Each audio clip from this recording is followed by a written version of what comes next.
what we're going to learn a lot about this week.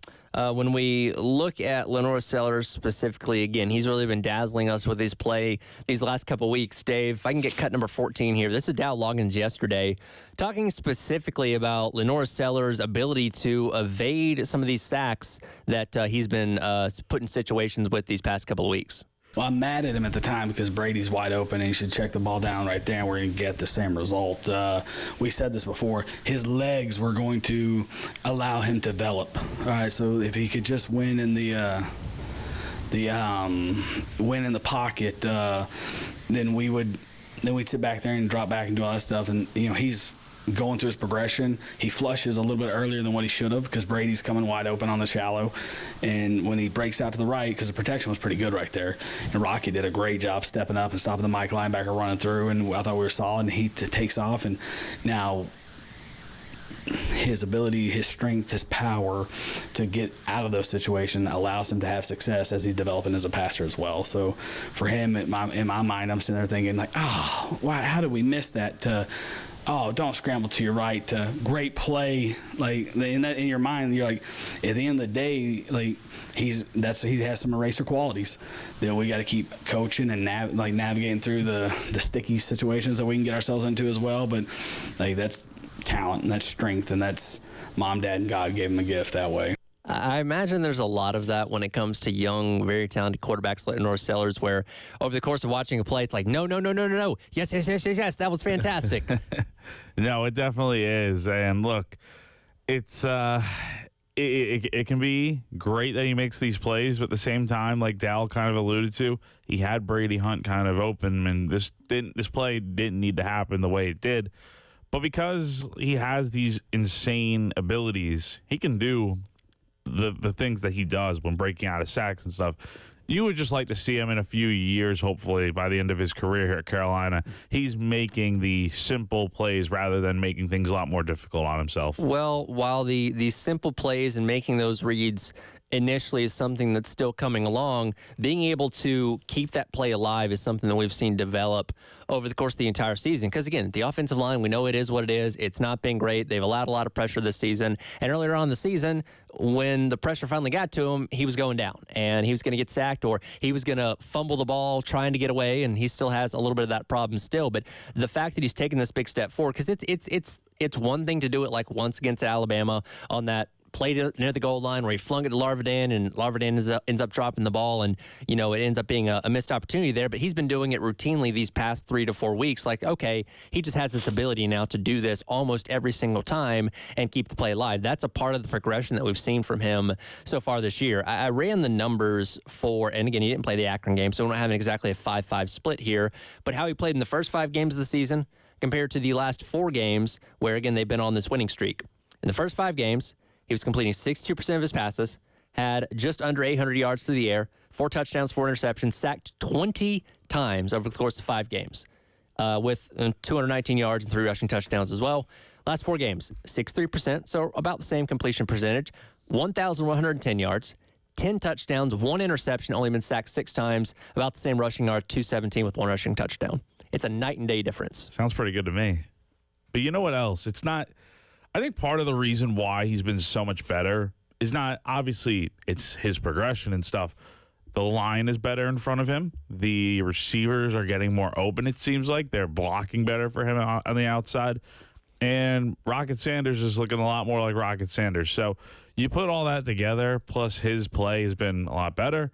And Sellers is looking like the quarterback that we all hoped he would be. And as would make sense with any football team, the offense goes as Lenore Sellers goes. Since the start of October, Texas is the only team with more passing touchdowns than South Carolina. They have 13. Carolina has 12 in the past month and a half. Wow. A lot of those coming this month. Yeah. Hey, they remember November. They do. Again, there just always seems to be one side of the football, I've said it over and over again, under Coach Beamer, for whatever reason, that just takes a huge step forward in this month. And when you look at the statistics going in to each game of, pass yards, rush yards, points scored, and all that kind of stuff, Carolina is routinely exceeding most of those in each and every game. And again, your numbers through the first 2 months of the season on offense, still pretty low. So by season's end, you're still going to be towards the bottom in a lot of categories. But again, the eye test and what we're seeing week to week in the month of November, it's surging in the right direction. And that is something that you can build off of this offseason. Most definitely. Like, you can definitely do it. And you just hope South Carolina figures out, okay, how do we do what we do in November over the course of the first 2 months of the season? Once they figure that out, they'll be really solid for sure. Yeah, that's the thing is like, how do you come out of the gate with the same kind of efficiency and performance in September as opposed to just doing it in November? Like, that's the thing they haven't quite nailed down yet for whatever reason. Now, well, part of it is the fact that they just get better over time, but you kind of hope their development starts right at the beginning of the season. And I'll be interested to see, again, we know the 8 teams that are going to be on South Carolina's schedule next year as far as the SEC, but I wonder how that's going to be laid out. Because, and again, I'm using the assumption of what we know about these teams as of right now compared to what they're going to be next year. But there's a difference to me between playing like LSU and Alabama in the first half of your season, like you did this year, and playing Oklahoma and playing Kentucky and playing a Vanderbilt team or whatever it may be. If you can get those games in your first 4 to 5 games of the year next year, assuming those teams are what we expect them to be at that point in time, that's going to be good. And that's going to help you be in a better situation when you're playing your best football to potentially play the Alabamas, the LSUs, teams like that we anticipate are going to be good once again next year. Yeah, and I looked back at the schedule yesterday, man. I'm like, I don't even know what next year's going to look like, but give me South Carolina right now. They could go out here and beat any of these teams. It's just... Yeah. It's a weird feeling, honestly. And again, so much can change in the offseason with the portal and new recruiting classes and all that kind of stuff. But, I think Carolina's in a better spot than Virginia Tech right now. Much better. Again, you've got non-conference against SC State and I think App State, if I'm remembering correctly, or maybe that's a little bit off. But regardless, you got a couple of easy non-cons, and of course, Clemson. Coastal Carolina. Coastal, that's right. It's Coastal. I think App State's in 2026. Coastal's the week before. Yes. Which is kind of odd, honestly, because Coastal's not like some slouch or anything. Yeah, Coastal's the Cupcake Saturday next year. Which, I mean, we'll see what happens. We will. But again, we know it's going to be the same 8 teams in conference play because that's how the schedule format is working as of right now. And again, based on how Carolina's ending this year, I think you're building a lot of momentum going into next season to fare hopefully even better against the LSUs, the Ole Misses, and the Alabamas that you lost to this year. You definitely are. Look, LSU and Ole Miss, those are going to be tough road trips, but South Carolina, do what they do in the portal, go get some guys, and we'll see what happens. And it is senior day coming up on Saturday. A lot of guys saying goodbye to Williams-Brice Stadium, including many on the defense. Let's hear what Coach White had to say about those defensive departures and what's going to mean for this team closing out this year and looking ahead to next year as well. It is The Extra Point. He is Jack Velchey from Gamecock Central. I'm Tyler Head on your Thursday on The Game. 107.5 The Game. In Columbia. 100.5 The Game. In Florence. 100.3 The Game. In Myrtle Beach. The Game Network. Hate paying for streaming? One more thing you gotta stream and pay for? Well, the Game app is, wait for it, free. It's free! It's free! It's free! Yes, all you gotta do is go to iTunes or Google Play and download the 107.5 The Game app and listen for nothing in all respects of the word. Nothing. 107.5 The Game. Broadcasting live from the Herndon Chevrolet Studios. Take up to $20,000 off new Silverados. Stop by or shop online today and see why Herndon Chevrolet makes you smile. Together, let's drive. Honey, look, the hookers. They've moved off the highway and now they're all over the parking lot. What are all those Schroeder's towing trucks doing in that parking lot, though? Must be towing all those unauthorized cars parked in the lot. Good thing the business owner called Schroeder's Towing to keep their parking lot clear for just their customers. Didn't those cars see the free signage that Schroeder's provides to business owners to deter unauthorized parking? I guess not. Schroeder's Towing, the best and fastest hookers in town. At Midlands Orthopedics and Neurosurgery, we realize that unexpected orthopedic injuries require easy access to specialty care. That's why we now offer the HURT mobile app to give you live expert advice 24 hours a day, 7 days a week for free. With the HURT app, you're never alone with your injury, and a team of experts is just a tap away. Download the free HURT, that's H-U-R-T, mobile app from Midlands Orthopedics and Neurosurgery today. Jelly Roll, the Beautifully Broken Tour. Friday, November 22nd, Colonial Life Arena, Columbia. With Ernest, Shabuzi, and Ali Colleen. Jelly Roll, live. On sale now at livenation.com. New album, Beautifully Broken, available now. For more, visit jellyroll615.com. Get ready to smile because Herndon Chevrolet, your hometown Chevy dealer, is offering an amazing deal right now. Get up to $20,000 off new Silverados. Yes, you heard that right. Up to $20,000 off. Don't wait. Head over to HerndonChevy.com today and drive home in the truck of your dreams. Chevy, together let's drive. Herndon Chevrolet, Herndon makes you wanna smile. Call 803-510-5447 for complete details. Twin Peaks is the best in the game. Here, the ultimate lunch lineup boasts wall-to-wall sports and scenic views. When you're hungry and in a hurry, the Scratch Kitchen delivers lunch in the clutch. I mean, where else can you order a 29-degree draft beer and a quickie combo on your lunch break? Only at Twin Peaks, the #1 sports bar. Twin Peaks Scratch Kitchen scores every time. Dig into hand-smashed burgers, chef-inspired flatbreads, and more at your local lodge. Quietest dishwasher in the land. Like a Bosch. Dishes drier than the desert sand. Like a Bosch. Wash the dishes like a Bosch. Clean like a Bosch. Check out the selection of Bosch dishwashers at the Nest in the Vista. Rising prescription costs? Changes to your network? This year, it's more important than ever to review the annual changes to your Medicare coverage. Blue Cross Blue Shield of South Carolina is here to help you understand these changes and guide you through your options, including our Medicare Advantage plans, which start at $0 per month and include medical and prescription drug coverage, as well as valuable extras such as dental, hearing, and vision benefits. With Blue Cross Blue Shield of South Carolina's Medicare Advantage plans, you're home. Call us today at 1-888-663-0923. That's 1-888-663-0923. Calling this number will direct you to a licensed insurance agent. Blue Cross Blue Shield of South Carolina is a Medicare Advantage PPO plan with a Medicare contract. Enrollment depends on contract renewal. Your health plan complies with applicable federal civil rights laws and does not discriminate on the basis of race, color, national origin, age, disability, or sex. Blue Cross Blue Shield of South Carolina is an independent licensee of the Blue Cross Blue Shield Association.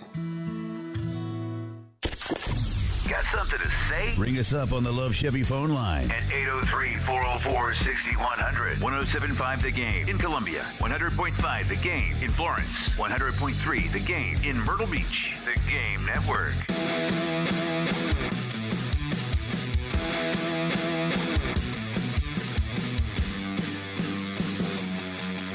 Yes, but at the same time, I got to live in the moment.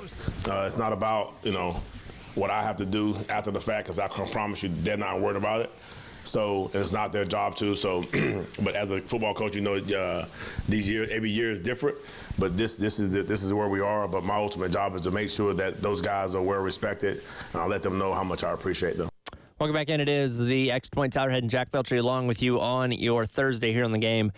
Defense coordinator Clayton White yesterday speaking to the media about the departing seniors that we'll all be able to see honored on Saturday ahead of the Wofford games. They'll play their final game in Williams-Brice Stadium, and then some of them moving on to the NFL and some of them moving on probably to some non-football related things after they end up graduating. But, we've talked about this all season long. The strength of this team is the defense, and it's a defense that we're going to be talking about for a very long time, and I implore everyone to, not just this weekend, but over the next 2 weeks, enjoy what this defense is. Enjoy what this defense does, because by the time we get to a bowl game, unless Carolina miraculously does end up making the playoffs, a lot of these guys are going to opt out. A lot of these guys are not going to play the bowl game, and I don't have a problem with that. If they feel like that's what they're going to do for the best betterment of their career, that's fine with me. But for these next 2 weeks, and especially this weekend against Wofford, enjoy these guys and this defense as you still have it. Yeah, and look, you're totally right, man. You hit the nail on the head. And also, I'll add to that. I know Shane has literally been talking about it all week, but show up at 3:30 p.m. when they do the Senior Day celebration. Like, close the tailgates early, y'all. Like, you guys can tailgate. If you're tailgating for the longest time for the Wofford game compared to anything else, then I don't know what's up. But, like, close it down a little early and get in there and see everyone. But, yeah, man, look, this defense is special. We don't know what next year's going to be like. But you know what? Enjoy these next 2 weeks, and we'll see what happens. Hey, it's been a really good year for them. And that kind of brings up the big question to me, and I think for a lot of people, it's like, okay, is this a one-year thing, or is this the start of something? Because let's go back to where we were a year ago. We thought Clayton White wasn't going to have a job at Carolina this year. We thought surely they're going to move on from him, bring in somebody else on defense, because what they did for two-thirds last year was not working. Obviously took a big step forward in November. Again, that one side of the ball that ended up taking a big step in the final month of the regular season. And here we are talking about this defense being one of the best in team and program history. And again, you'd like to hope and think that it's going to continue. But when you lose as many pieces as we expect this team to lose on the defensive side of the ball, there's no guarantee on that. No, most definitely. I'm like looking at the roster right now, and they should be losing for sure at least probably like 5 to 6 guys on the defensive line. Luckily, you'll retain hopefully Dylan Stewart and Brian Thomas and stuff. But like, man, you're losing Kyle Kennard, Tonka, Boogie, Jules, Demetrius Knight, Debo, Bam. I mean, that's your entire linebacker right there. And then you're also losing O.D. Fortune, and David Spalding, and probably Nicky Minwari going to the draft. So, look, a lot to replace on this defense. There's no they can definitely do it again. I mean, it just requires going back into the portal and getting the right guys. But as I've said earlier this season, you're not going to just stumble upon a Demetrius Knight or Kyle Kennard overnight. You really have to do your homework, and that's what South Carolina seems to be pretty good at. It is, and this is something that you can obviously build off of. We talk about how important a season like this is when it comes to high school recruiting, but it goes the same way in the transfer portal as well, where, you're going to be going out there shopping for somebody else coming off the edge as well, to be that Kyle Kennard to Dylan Stewart coming up next year. And you can pitch to somebody that, hey, I know you're not getting a lot of looks, and you're having decent success at whatever school you're at. You come to us, and we're going to turn you into Kyle Kennard. You're going to go out there and set the world on fire and be thought of as a first or second round draft pick, which is about where Kyle Kennard is thought of as of right now. It's a good recruiting pitch, and like you said, the entire defensive line for the most part is going to be gutted. You're going to lose Tonka, you're going to lose Boogie, you're going to lose DeAndre Jules. I'm assuming Nicky Barrett as well. I think he's out of eligibility, or maybe has one more year left. I overheard a conversation yesterday in media, but basically, if he plays in one of these final 2 games, he's out of eligibility. Okay, so he still has a red shirt he could use. If. So you might get him back, but still, a lot of your main contributors on the defensive line, and T.J. Sanders may go on to the NFL as well, are going to be gone. Again, speaking of the NFL, you're going to lose Nicky Minwari at the end of the season, because he's somebody that could be a late first-round pick based on where projections sit at as of right now. So it's going to be completely retooling what this defense is in the offseason. So, again, I implore everybody, enjoy it for these next couple of weeks while it's still here. Most definitely. The good news is, if I can provide any silver lining, you should be getting some decent pieces back to where it's not like you have to replace 11 stars. Judge Collier, DQ Smith. You'll have, Emery Floyd, David Busey, Vakari Swain. I mean, look, you have a lot of guys out there in the secondary, and then Jalen Kilgore, obviously, and guys like that. And then, obviously, like I said before, Dylan Stewart, Brian Thomas. It's assuming all those guys come back, it's a good starting point. You just have a lot to replace after that. Yeah, it's not replacing the entire thing, but definitely some key pieces that are going to be missed coming up next year. And again, we'll have the entire offseason talk about this and what they're rebuilding and retooling with on defense. But nevertheless, this program feels like it's on its way up, and has certainly looked that way these past couple weeks of the regular season. Let's go to Left Chevrolet phone lines. Chad wants to weigh in on the program being on its way up. Chad, appreciate your call. What's on your mind today? Good morning, gentlemen. Thank you for taking my call. I think some of the slow starts South Carolina's had the last few years is because the offense has been new, the quarterback's been new, everything's, it hasn't had time to come together. And with Lenore Sellers, by the time this young man is a junior, a redshirt junior. He's going to be a Heisman candidate, and so the slow starts won't be as a problem as they are right now, because that stability at quarterback and the offense is going to be your bread and butter for the next couple of years. Because like you guys are saying, that the defense is fixing to get gutted. You're going to replace them. You're going to replace some players, but to say that you can bring in another mercenary like Kyle Kennard, who played for you for 1 year and had a career year, because if you look back at his stats at Tech, best year he had was 3 or 4 sacks. All right, in one season. I mean, in one game he had 4 sacks in one game, and that was it. That was it for the season. So I mean, this kid came in and had a mercenary year for you. You can't count on that happening for you every season. And so the offense is going to be what's going to carry you for the next couple of years until you get that defense built back up again. And Lenore Sellers is the freaking real deal, man. That kid's incredible. So, spot on. Yeah, all I got for you guys. Thank you. Yeah, absolutely. Thanks so much. Appreciate the call there, Chad. And you know, he brings up a really interesting point, because let's go through Beamer's entire tenure here as we're closing in on the end of year number 4. In each year, you've either had a new offensive coordinator or a new quarterback. Year number 1, obviously brand new, Marcus Satterfield here, and then the long list of quarterbacks that played that season. The next year, you go out and get Spencer Rattler in the transfer portal. After that, or towards the end of that season, Satterfield gets poached or gets allowed to go to Nebraska. We know obviously how that's ended up. Then you bring in Dow Loggins. So you have a new coordinator coming in with the second year of Spencer Rattler. Yep. Rattler goes to the NFL. Now you have a new redshirt freshman quarterback coming in with Lenore Sellers. And assuming that Dow Loggins and Sellers return next year, that's the first time your quarterback and coordinator will return for the second year in a row. Exactly. And I think Chad's definitely right that we will probably see the offense be the one that carries. And here's the thing that people I think have to realize is that next year, regardless of whatever they do in terms of transfer portal, recruiting, bringing new guys on defense, it's not going to be the same as what it is this year. There might be games where you would think, oh, South Carolina's going to bear down and absolutely dominate in the fourth quarter on defense. That might not always be the case next year. So you're probably going to have games like the one against Missouri where you're relying on your offense. But he is right. Over time, with more guys you bring in, hopefully that have more than 1 year of eligibility on defense, the defense will be able to build up over time, and it'll get to a point where it's like this year again. So for the past couple of days, a lot of discussion's been made about the college football playoff, who's in, who's out, who deserves to be where they're ranked. I want to present a question coming up next. Do we want Cinderellas in the playoff? Are we ready to embrace that, or is that something the masses just don't want to see? With that coming up next, it is The Extra Point. Tyra Head and Jack Felcher along with you on your Thursday here in The Game.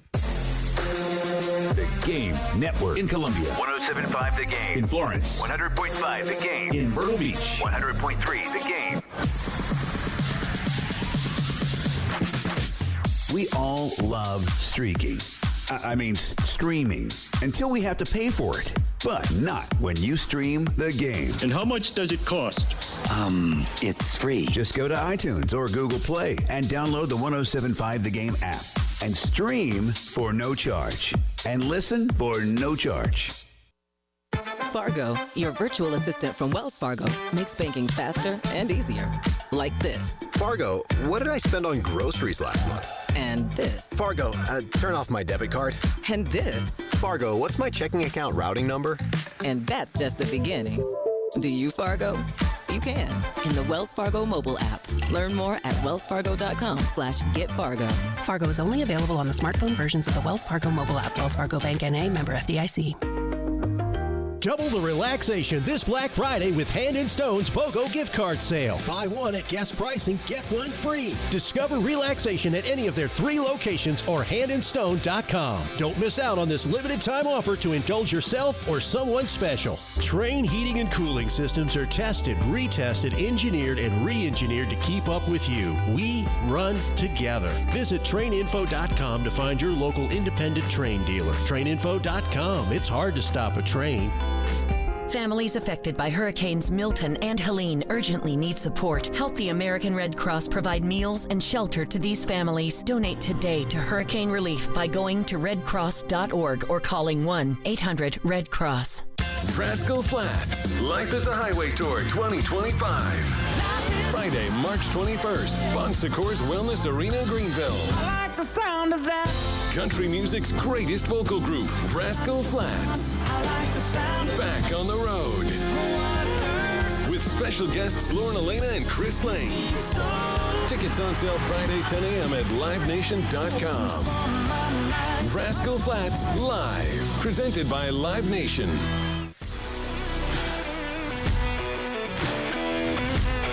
Langston Moore here with RoofingAllAmericans.com. There's a storm coming. No, not a sandstorm, but hurricane season, storm season, wind season. It seems like it's just like football season all year round. It's storm season all year round. And Roofing All Americans wants to block and tackle all the headaches that come with roof repair, roof maintenance, and just handling a roof and maintaining your home. With Roofing All Americans, it's been over 20 plus years that these guys have been in the construction and roofing business, and they want to take care of your toughest roofing and construction needs. Call them today at 803-250-1395 for a free, no obligation quotes.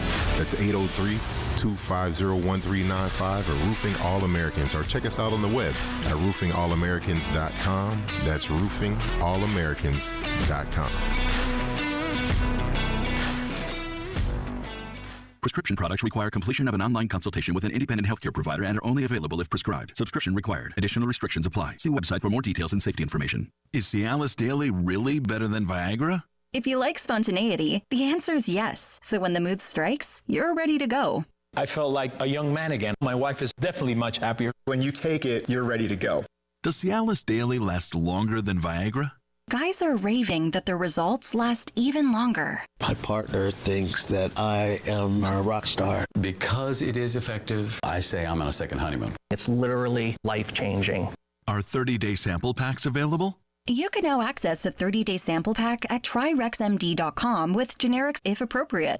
Online approval at TryRexMD.com is simple, with medication delivered direct to your door. There's no copay, no doctor office visit, and your shipping is always free. Visit TryRexMD.com to get your sample pack. That's TryRexMD.com. What you're talking about. Sponsored by Love Chevrolet, with a lot chock full of brand new award-winning Chevys. And just in time for the season. I-26 in Harbison and online at lovechevy.com. Together, let's drive. Powered by Integrated Media, The Game TV. Sponsored by Shepherd's Glass, a true reflection of quality. The Game TV. Sponsored by Shepherd's Glass.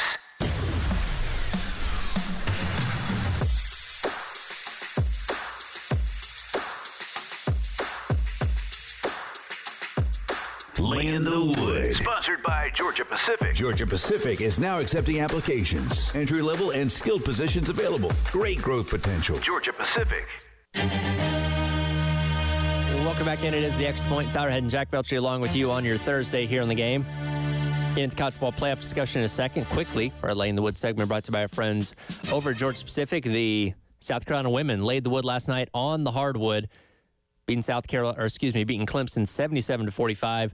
As you would expect, owning the defensive glass, or owning the glass with 54 rebounds, 31 of those coming with defensive rebounds. As I mentioned this to Bill and Preston earlier, this is a team that doesn't really get off the bus very well until about halfway through the second quarter. Once they click into gear, they're off and running. This was a 17-12 game before Carolina went on a long run, which lasted into the third quarter before Clemson finally started scoring in. By then, the rout was on, and the winning streak now a school record 43 for Don Staley's crew. Yeah, and that makes it 14 straight wins over Clemson as well. So, big night of records. Yeah, that was a miserable start for South Carolina yesterday, but you know what? They turned it on in the second quarter. I think, what was it, like a 23-0 run? Like, they absolutely dominated.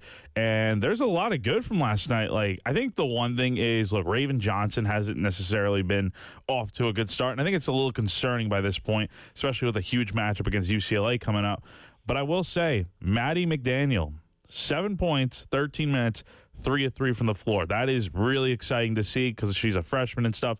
And Dawn spoke really highly of what she likes out of her as a guard and stuff. So it only adds to what South Carolina has. There's not a deeper bench in the entire country in women's basketball than what South Carolina has. And Ashton Watkins is coming off the bench. Now, she has the opportunity to work herself back in the starting lineup, which Don Staley did talk about that last night. But having that presence coming off the bench is just another weapon in your arsenal for a team that hasn't played its best game as of yet. And I know you got UCLA coming up here in a couple days. That's certainly not going to be easy. But this team's still trying to figure itself out a little bit. Yeah, this next stretch is really going to be tough because you have Iowa State, TCU. I mean, look, it's really going to test this team and see where they're at as we head into SEC play in a little bit.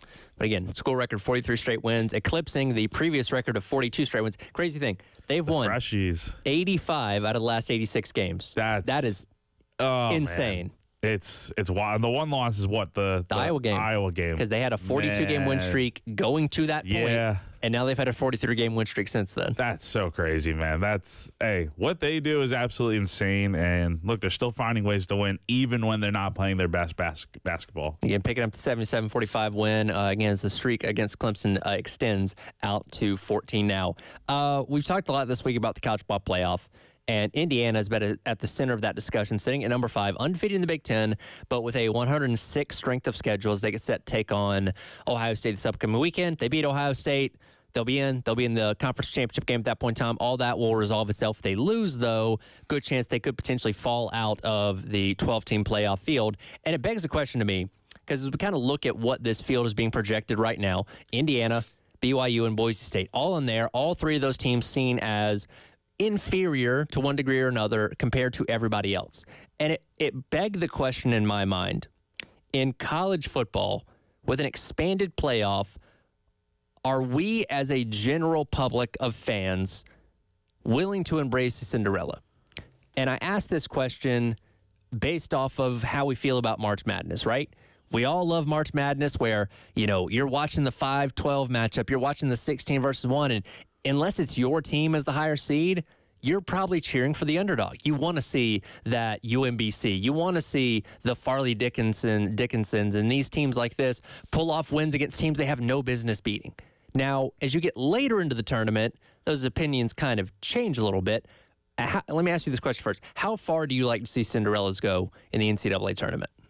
I mean, as far as they can go, honestly, would be pretty cool. But, realistically, probably about like the Elite Eight is usually like, that's about the benchmark. Because when you get to a national championship game, again, it doesn't have to be a team that you root for. You want to see the high-level teams. You want to see the UConns. You want to see the Kansases. You want to see Texas, whoever it may be, these high-level programs, because you want to see the best version of basketball at the biggest stage, right? Most definitely, yeah. But at the same time, I mean, I'm sure a lot of people were rooting for Loyola Chicago when they made it to the Final Four. Am I wrong?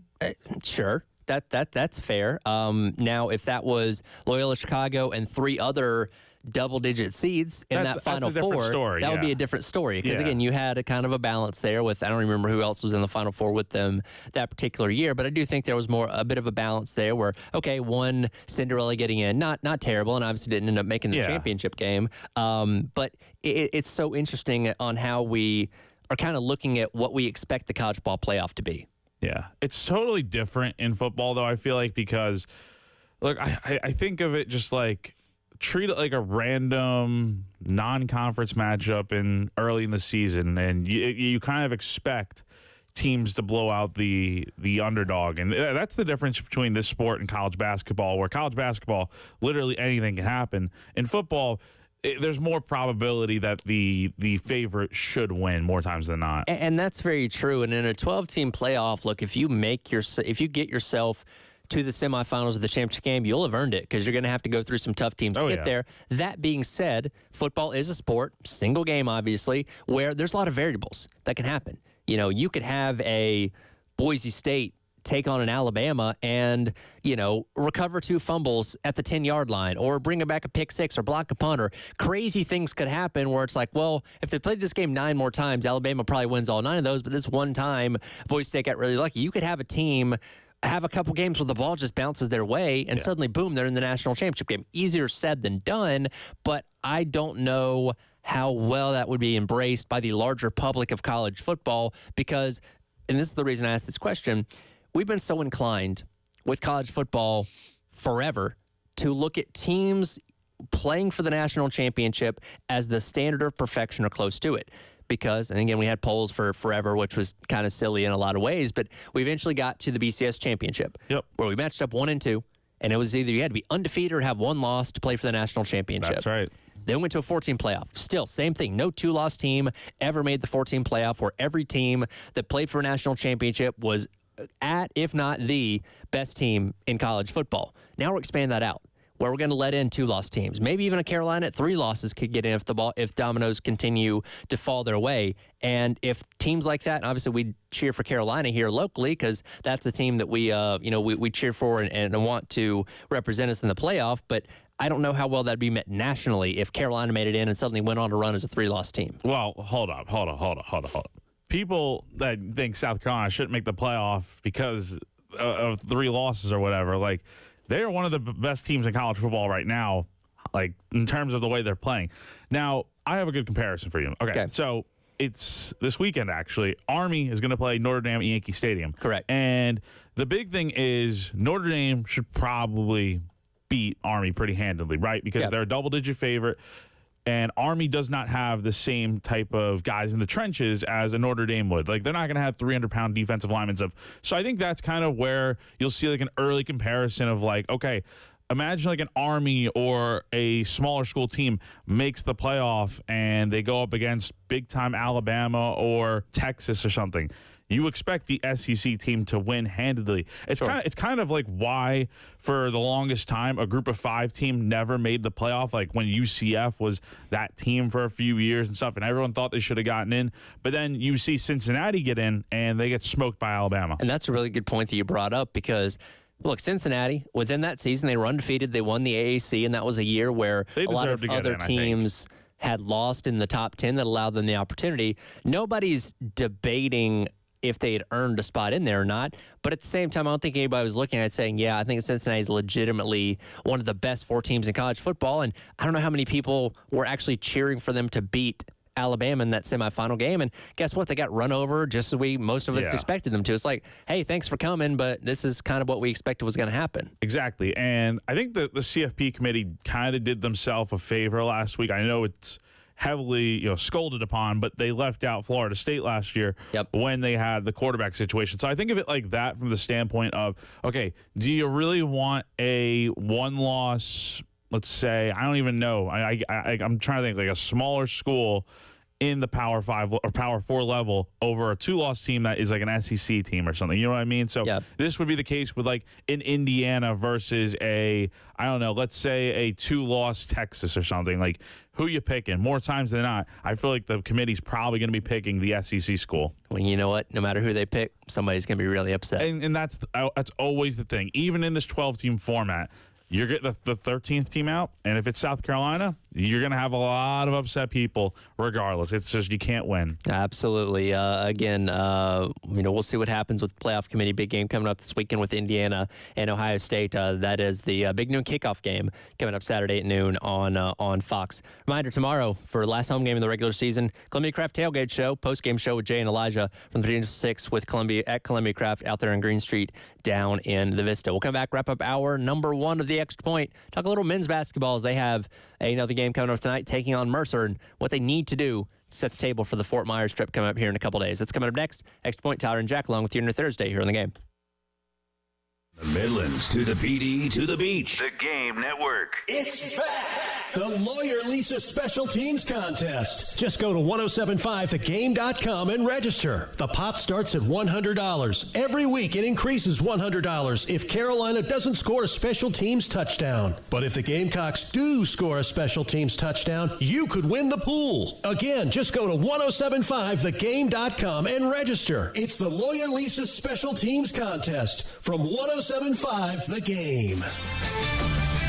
This is Boomer Esiason with the Sports Minute, sponsored by TGL, presented by SoFi, beginning on January 7th on ESPN. Keep up, it's golf. Cleveland slides into the Feeble 5 at number 28. The buzz is that Kirk Cousins will quarterback them next year, despite cap killer Deshaun Watson. Changes are ahead in Jacksonville and Vegas. Tommy Cullitz is the Giants QB du jour, while the Jets are a MESS. Mess. I'm Boomer Esiason.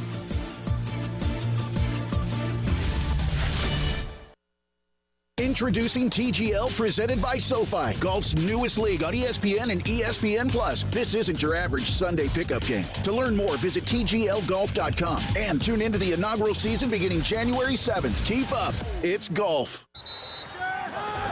Whether you're ordering wings for the game, whipping up a 7-layer dip, or ordering pizza, there's something about football that makes you want to eat. And this football season, Uber Eats has the best deals on game day food, no matter what you're craving. From 2-for-1 pizza to buy one, get one wings. Uber Eats will be dropping new deals each week, all season long. Uber Eats, official on-demand delivery partner of the NFL. Order now. Terms and conditions apply. See app for details.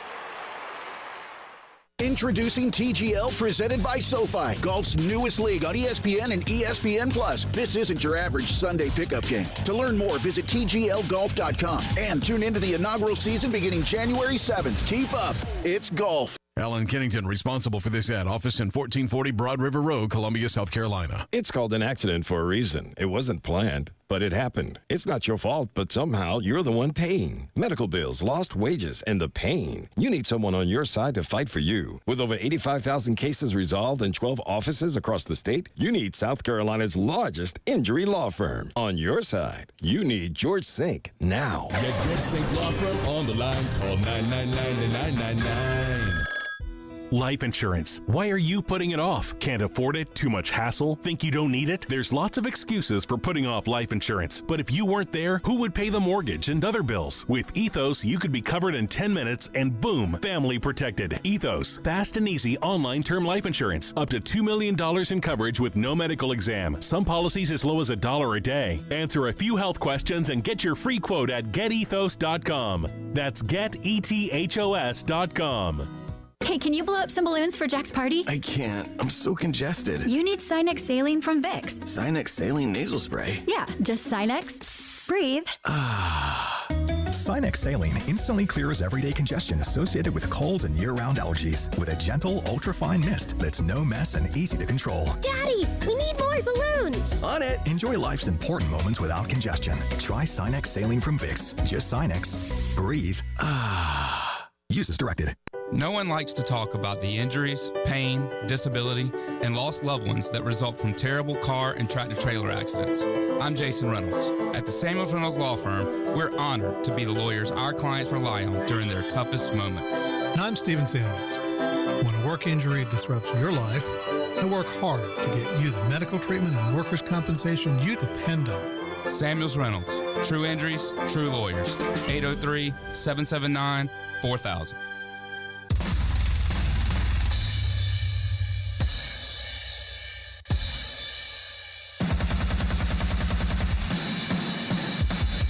The Extra Point with your hosts, Tyler Head and Jack Veltri from Gamecock Central. Sponsored by Pete Ale Wine, Pool and Spa. On the Game Network. And don't forget to download the 107.5 The Game app. Welcome back in. It is The Extra Point. Tyler Head and Jack Veltri along with you on your Thursday. Programming note coming up tonight. It is Thursday. That means Carolina Calls with Coach Beamer and Todd Ellis coming up at 6 o'clock here on the Game in Columbia and in Myrtle Beach. But unlike what we told you yesterday, we've changed this a little bit. Instead of going up until 7, leading right up to tip-off of men's basketball, Carolina Calls will wrap at about 6:50. They'll have an abbreviated pregame show getting you set for men's basketball to take on Mercer. So you can keep it locked right here on the Game. You'll get Carolina Calls as well as a short pregame show before men's basketball takes on Mercer coming up tonight at 7 o'clock over at Colonial Life Arena.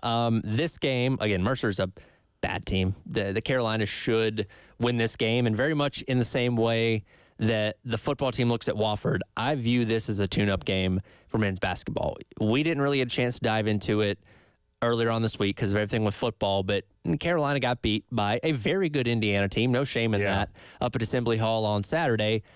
They need a little confidence booster, I feel like, with this game tonight against Mercer. Most definitely. Look, didn't play great in that Indiana game. Like, the problem was they fell behind so quickly, and they were already down by double digits after a 14-0 run that it kind of just put the game, I don't want to say in hand, but it put South Carolina in a really tough spot to get out of. And look, tonight you need to come out playing fast. That is number one key, I think, in my opinion, is get off to a quick start, play good defense, play like you did in the Towson game, and you will be coming out of here victorious tonight. One of my biggest things that I'm watching for tonight is Kyler Murray-Boyles, who had a rough time on Saturday against Indiana, fouled out in that game, only scored 2 points, just really looked like he was overwhelmed playing up against a team with that high of a level. And again, very good team in Indiana. Tonight, and again, he's only been playing at this level for a year. He's still a very young guy, and you do worry where the confidence level is at, especially coming off performance like that. Really need to see him go out there, get a double-double, have a really good night against Mercer and get yourself in the right state of mind going into what's going to be another challenge coming up in a couple days in Fort Myers. Yeah, I mean, look, this is going to be a really tough stretch coming up here next week when you have to go out there and play 2 games because you're playing Xavier and then you're playing either Michigan or Virginia Tech, who, by the way, Virginia Tech, I think they just lost to Jacksonville last night, which is – I just saw a video on Twitter of them, like, no fans in the arena when they were down with, 6 seconds to go. But anyway, look, CMB needs to have a big night. Another issue he had in that game, besides not being able to score at all and fouling out, he turned the ball over 4 times, which is not necessarily ideal. So, look, you'd like to see him and some of these other guys stay out of foul trouble because Nick Pringle and Jamari Thomas each had 4 fouls apiece. So, just stay out of foul trouble, do your thing, and have the bounce-back game that this entire team needs. Again, not a whole lot of huge positives to take away from the loss to Indiana the other day, but something that is kind of worth noting, I feel like, is Morris Ugasuk, who had one of his best performances the entire season, 4 of 6 from beyond the arc, scored 18 points in that game against Indiana. Again, he's a guy that's been coming off the bench and has gotten a handful of points. He actually eclipsed his point total for the year coming into that game. Yeah. He doubled it. He had 9 points between the SC State game and the Towson game, and then just kind of went off against Indiana. Yeah, and he also played a career high in minutes with 28 on Saturday. So I know Lamont has already shifted the lineup around some with Jacoby Wright being inserted in right after the first game.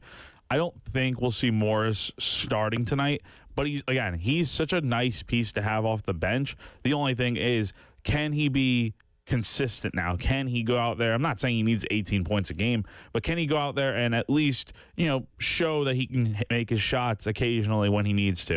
I'll say one thing, and this goes back to the game 1 loss against North Florida. At least, even in the loss against Indiana, you were toe-to-toe with them rebounding, 34 and 34. So you didn't get completely beaten off the boards like you might expect in a game like this.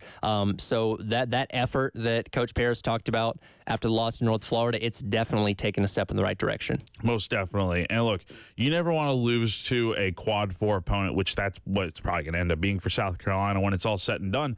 But you know what? Maybe it is the spark they needed to get going. We can't have slip-ups like that anymore against lower-level competition. And they should definitely wipe the floor with these guys and absolutely dominate tonight. Well, and I go back to what Coach Paris said with the SC State game following the loss to North Florida, where they, again, played a whole lot better, showed a whole lot of effort. And he's like, my message wouldn't have gotten across if we found a way to win that game against North Florida the other night. Again, you never want to lose to a team like that. Yeah. But what you can do off of that loss can potentially set you up really well going forward. And again, you lost Indiana on Saturday, but you still got a lot of goals ahead of you. You got quality opponents coming up where you can get some signature wins in these next couple weeks against non-conference opponents. Most definitely. And that's the thing with college basketball. 2 losses are not the defining point in the season, not this early especially. So look, if South Carolina goes out here, wins tonight, and then they go into Fort Myers and hopefully sweep that week out there, then you're feeling really good because then the only other tough non-conference game you have coming up,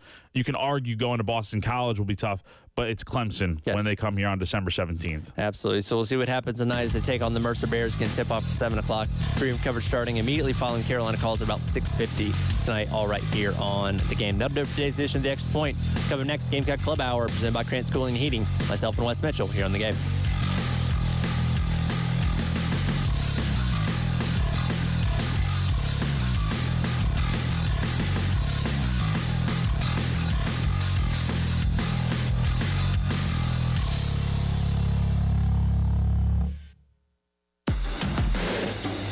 107.5 The Game. Broadcasting live from the Herndon Chevrolet Studios. Take up to $20,000 off new Silverados. Stop by or shop online today and see why Herndon Chevrolet makes you smile. Together, let's drive. Get ready to smile because Herndon Chevrolet, your hometown Chevy dealer, is offering an amazing deal right now. Get up to $20,000 off new Silverados. Yes, you heard that right. Up to $20,000 off. Don't wait. Head over to HerndonChevy.com today and drive home in the truck of your dreams. Chevy, together let's drive. Herndon Chevrolet, Herndon makes you wanna smile. Smile. Call 803-510-5447 for complete details.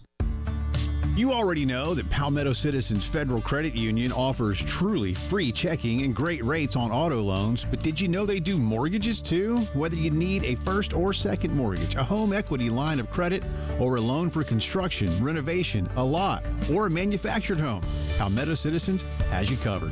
They're a community financial institution based solely here in the Midlands, so they offer a refreshingly simple mortgage process you won't get from the big banks or online lenders.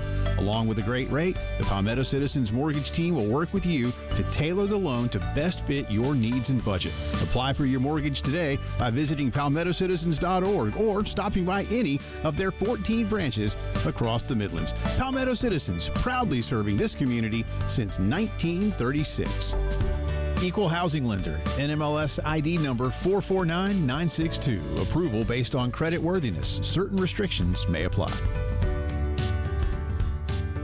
Firehouse Subs, Hook and Ladder jingle, take one. Hook and ladder, when it's hot, it just tastes better. Warm that smoky turkey, that thin slice. Guys, this is a 30-second ad. You gotta sing faster. Hook and ladder, when it's hot, it just tastes better. Melty cheese and toast bread, mustard, mayo, purpose bread, lettuce, green, and onion. The sandwich is too big for the song. It's too big. The Hook and Ladder, available only at participating Firehouse Subs restaurants. Need a roof? Trust Crescent Construction. With over 20,000 roofs installed and counting, they've got the experience you need.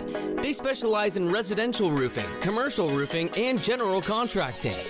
Visit CrescentCarolina.com today for free estimates and free inspections. That's right, no cost, no commitment. Crescent Construction, quality you can count on. For all your roofing and construction needs, visit CrescentCarolina.com now. Honey, would you take a seat? I have a confession to make. What is it? What's wrong? Well, I was out driving today and I saw some hookers on the side of the road. A bunch of huge, professional, beautiful-looking hookers. So I did what I was supposed to do. I slowed down and I moved over. You slowed down for the hookers? Well, yeah, it's the law. There was a whole fleet of Schroeder's towing trucks assisting with an accident. Wait, what did you think I was talking about? Schroeder's Towing reminds you to slow down and move over for all first responders. Schroeder's Towing, the best and fastest hookers in town. Twin Peaks is the best in the game. Here, your favorite drafts are poured at a frosty 29 degrees, and rare barrel-aged whiskeys are served just the way you want them. It's bigger game days and bolder fight nights. I mean, where else can you find a scratch kitchen that always comes in clutch every day from lunch to late night? Only at Twin Peaks, the #1 sports bar.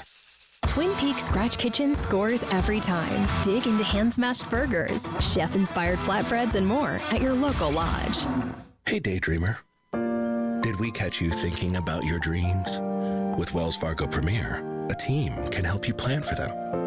So let's imagine your biggest dream. Not the easy one, the one behind it. The one you work towards every day and every night. Can you see it? Then we can help you plan for it. 1 and 2 and a 1, 2, 3.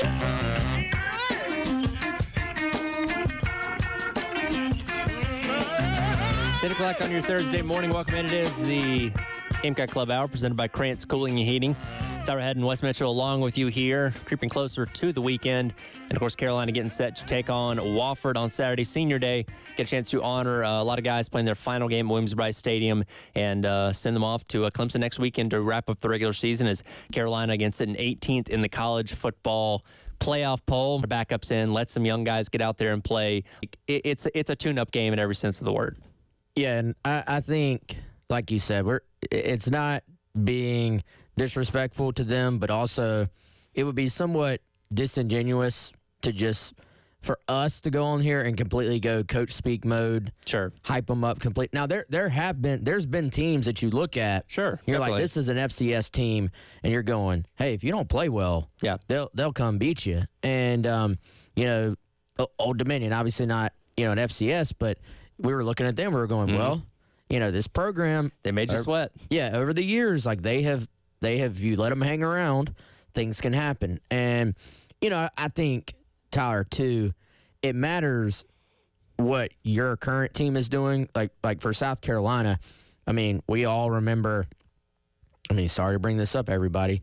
Everybody here remembers the Citadel coming in here and finding a way to beat South Carolina. Yep. But that was a much different South Carolina team as well. So I've always thought, like, if you're a struggling Power 5 at the time, Power 4 team, and you face a really good FCS team, yeah, they absolutely can beat you, especially when you kind of get into one of these weird, like, it's the end of the year. That was the year Spurrier left in the middle of the season. Yep. It was a pretty good Citadel team, and, Carolina had a couple things where they didn't play well, and next thing you know, you're hanging on for dear life, and the Citadel ends up winning the game. So I think that's kind of like your cautionary tale about these teams. If you're South Carolina, most every program kind of has a couple of those in their history maybe you can look back on, but generally that's when you can look at that SEC team or Big Ten, that Power 5 team, Power 4 team, and say, well, they just weren't having a great year anyway, and they were playing a pretty good FCS team. Yeah, again, if everything goes, unless you're just fumbling the ball at the 5-yard line and handing it to them to score touchdowns on defense or something like that, Carolina should be fine. The obvious goal this weekend is don't get anybody hurt. In fact, I don't know how deep into the game we want to see Sellers and Rocket Sanders and some of these key guys you're going to need next weekend playing against Clemson. If you can get up by a sizable margin by the end of the first quarter or halfway through the second quarter, pull them. Let some other guys get in there and rest your starters. Yeah, and Tyler, so I do a red shirt tracker every week, and Chris does his snap count every week. As much as we have talked about the depth on this team, and there is depth, and they don't quite rotate the guys as much as they did early in the season, and you've kind of seen them, especially when you're talking about big-time SEC games and games that are in the balance. They have still, as most teams do, leaned on their guys they really trust. And so I think this is a potentially good opportunity, not just because, yes, it is, an FCS opponent, but it's an opportunity to get some guys in the game that really recently just have not played. And, if you look at those snap counts, like there are guys, let's say J.R. Johnson is a good example. He was in the rotation early on, a little bit of linebacker, but has primarily played special teams. And, we kind of, I remember us talking about it. When Bengali Kamara leaves, does J.R. Johnson take those snaps, or do they just lean all in on the other three guys? For the most part, when the games have been in the balance, they have leaned heavily on, of course, D-Knight, Debo, and Bam Martin-Scott. Right. And, J.R. Johnson has been playing, but, again, it's been special teams. If you want to start to look big picture next year, we know the linebacking core is going to look very different. So can you get a guy like J.R. Johnson some playing time this week? And I would even say, even before the game is kind of just tucked away, you probably want to rotate just a little bit more in this game just to even reduce the injury probability a little bit more by just going ahead and say, hey, we're not going to just play our second teamers to start the game, but can you maybe you rotate those guys in the third drive or something, just to, especially if you're getting stops on defense. It's like, Akron game. Sure. They played a lot of the starters pretty late into the game, relatively late. Right. But then you go back and look and you're like, well, they've only played, I can't remember how many snaps it was, but it was a very low total because you're just getting stops. Yeah, ideally, if you get down to the walk-ons, coming in towards the end of the game, that's probably where you'd like to be again, trying to get everybody out there. And again, it's senior day. There's a lot of guys that have been in the program for a long time that, haven't played significant snaps. Get them out there, let them have one more opportunity to play in Williams-Brice Stadium, and, try and see if you can get Luke Doty in the end zone one more time or something like that. So, again, it should be hopefully a comfortable day on Saturday to honor the seniors and, give this team one final tune-up before you go up the road to take on a very good Clemson team that we feel like Carolina matches up pretty well with. Yeah, for sure. And so I was going through at this point, Tyler, all the true freshmen are locked in to either not redshirting, like being a sophomore next year, or redshirting. Now, there are a couple of guys who are like non-freshmen that are still a little bit kind of on the line, you would say. But basically, what I'm getting to is you don't have to manage that on Saturday. Yes. Like if basically anybody should be available as long as they're available health-wise to go play. And I think one of the rare things that the NCAA just got completely right was this redshirt rule, where you do have the ability to play guys in less than 4 games or less, and still maintain their redshirt. So you got a bunch of guys I would love to see get in this game. Matt Fuller at running back, Kelvin Hunter at defensive back, Jalewis Solomon's been a little bit of a forgotten guy, a highly, highly recruited prospect. All those guys have played in 2 games at this point. So you could play them, technically you could play them this week and against Clemson, and in a bowl game, and they would still be redshirts because the bowl games do not count towards eligibility. Several other guys, Blake Franks, Cam Pringle on the offensive line, Wendell Gregory, Dante Reno, all those guys have played in just 1 game against Akron. So if this thing gets out of hand, you can roll those guys in there and not have to worry about it.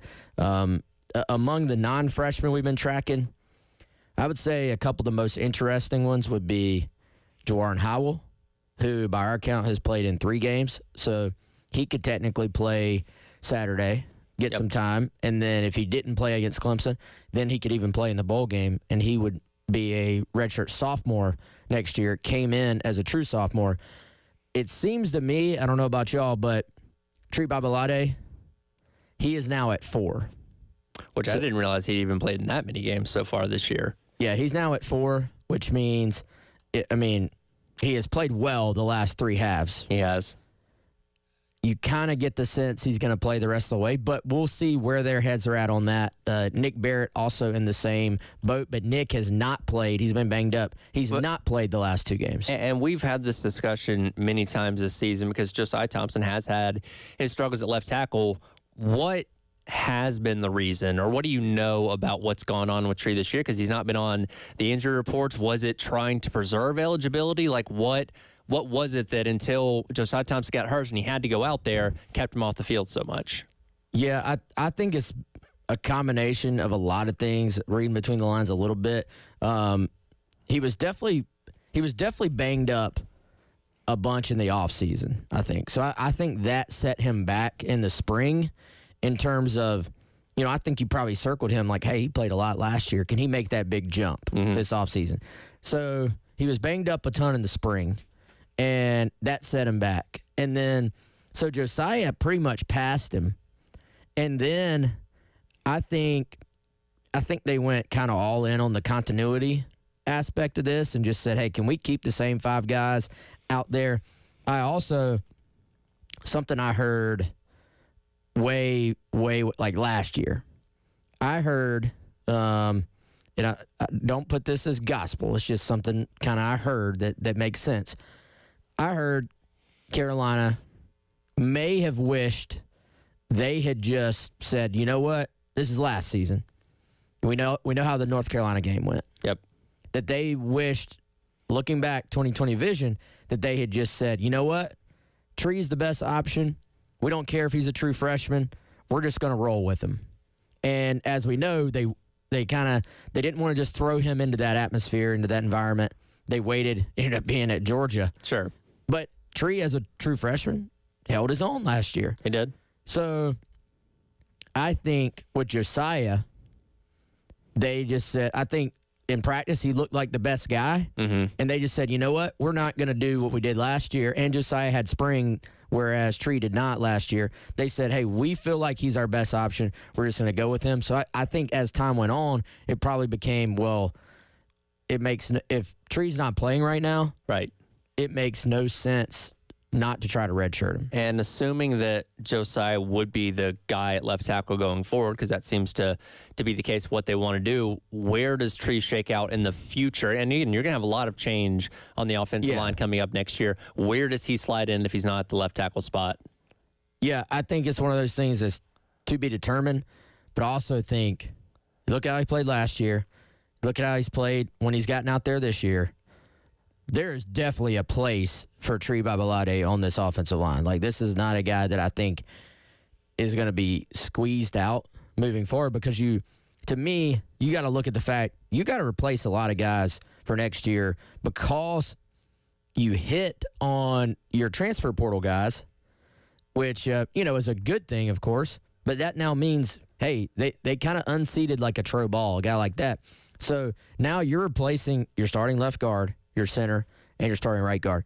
You would hope the way you've recruited, if you're Carolina, that now sets up for a Tro Ball to step in, for a Marquis Anderson to step in. I believe ultimately, and I had heard this back in the spring, that there was the possibility, maybe even the hope, of Tree being able to compete at a guard spot. So I think there's a role for him, especially if he can just be completely healthy for an offseason, kind of continue to reshape his body a little bit, and just have that great offseason you hear about guys having where it just sort of comes together for you. And I think there are many options there, though. Could he be like a left guard? Yes. Could you move him back? Could you have him at right tackle and have him competing with Case and Henry? Absolutely. Could you maybe... I could see a Marquis Anderson sliding to center, and because that's a role you've got to fill for next year. Yep. I could see Marquis like being your center, and then that opens up room there for somebody like Tree to compete at one of the guard spots, and maybe it's Tree and Tro as your two guards. And also, based on last year, Tyler, you got to think they are going to supplement this O-line with more portal guys. Definitely. Just because they have been so determined to have depth at that position. So even if internally they're like, hey, these are probably our 5 guys, you can never have too many. Definitely so. And again, that's plenty of conversation we'll have coming up in the offseason. We'll dive into a little bit of what the coordinators had to say yesterday ahead of Wofford's game, or ahead of the game against Wofford coming up on Saturday, as the Gamecock Club Hour presented by Krantz Schooling and Heating rolls on your Thursday here on The Game. 107.5 The Game. In Columbia. 100.5 The Game. In Florence. 100.3 The Game. In Myrtle Beach. The Game Network. Powered by Integrated Media. The Game TV. Sponsored by Shepherd's Glass, a true reflection of quality. The Game TV. 107.5 The Game. Broadcasting live from the Herndon Chevrolet Studios. Take up to $20,000 off new Silverados. Stop by or shop online today and see why Herndon Chevrolet makes you smile. Together, let's drive. Game TV, powered by Integrated Media. Call them today, 803-948-8327. IntegratedMediaInc.com is the website. If you go on there, tell you what, hit the gallery button in the menu. You can get an idea of some of the great things they have done at other homes and that they can do at your home. They've been to my house. They've been to Chris Clark's. Let them come to your house as well. Whatever you can dream up when it comes to that audio and visual space in your home, whether that is smart home features, going all in on a home theater system, like I said, audio and video, TV installations. That could be something as simple as, I got a brand new TV, just not comfortable hanging it, want to hide all the wires, want to bury the wires behind the wall, all those different things. They can do that for you. For me, it was running Ethernet throughout the home, making sure that I had a great connection in my office. Whatever it is for you, head on over to IntegratedMediaInc.com or just call them today, 803-948-8327. Double the relaxation this Black Friday with Hand & Stone's BOGO gift card sale. Buy one at guest pricing, get one free. Discover relaxation at any of their 3 locations or handandstone.com. Don't miss out on this limited time offer to indulge yourself or someone special. The Gamecock Go Pass is back. For only $20 a month, you'll receive access to all non-conference football games, most men's and women's basketball and baseball games, and all softball, soccer, and volleyball games. To learn more about the Gamecock Go Pass, visit thegamecockclub.com/go. All-American Heating and Air's proud owners, Gene and Debbie Royer. Oh, there's many companies that don't do background checks. It's sad to say. A background check is performed on every employee that works for All-American. We want to make sure that we're sending a safe person into your home and you can feel safe. Trust All-American's family to help your family. Check my prices, check their prices, check my word to their word. We're a good first opinion or second opinion. When you need us, we're there. All-American Heating and Air. AllAmericanHeatingAndAir.com. Hey, it's Dan Patrick. If you're a listener of the show, you probably know this by now. We're a big fan of Keeper's Heart whiskey. Keeper's Heart, the first whiskey to offer a unique blend of Irish and American whiskeys. Nobody's ever done it at this level. The results are incredible. Smooth enough to enjoy neat, or enough character to make amazing cocktails. Don't take it from me. I'm just an Irish-American guy who enjoys a drink or two. The whiskey experts agree. Crafted by one of the biggest names in the world of whiskey, Brian Nation, Keeper's Heart is one of the most awarded new whiskeys of the last couple of years, winning over 150 awards to date, including Best Irish Whiskey in the World, and winning a double gold at the San Francisco World Spirits Competition. You got to try it. It's available now in the best liquor stores. Look for it on the Irish whiskey shelf, or you can buy it online. KeepersHeartWhiskey.com. KeepersHeartWhiskey.com. It's a bottle worth keeping. Did you wake up with joint pain today? I did. It doesn't matter whether it's old injuries or simply getting old. Or have they told you that it's time for a knee or hip replacement? Hey, it's Preston Thorne. Stop what you're doing and listen. You deserve a life of comfort and ease with no surgery and no meds. And QC Kinetics can get you there. QC Kinetics is the nation's leader in regenerative cellular treatments for joint pain. This is an all-natural approach that harnesses your body's own healing properties to treat the root cause of your arthritic pain. And everybody's talking about it. So don't wait. You can have real, lasting relief from chronic joint pain without drugs, without surgery, and without downtime. So discover your options with advanced regenerative medicine at QC Kinetics.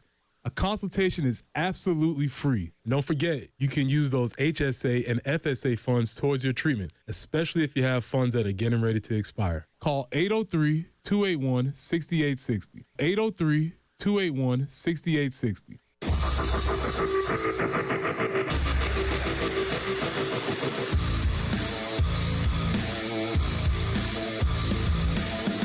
Gamecock Club Hour with Gamecock Central. Presented by Krantz Cooling and Heating on the Game Network. Welcome back in. It is the Gamecock Club Hour presented by Krantz Cooling and Heating. Tyler Head and Wes Mitchell along with you on your Thursday. Reminder, programming note for tonight.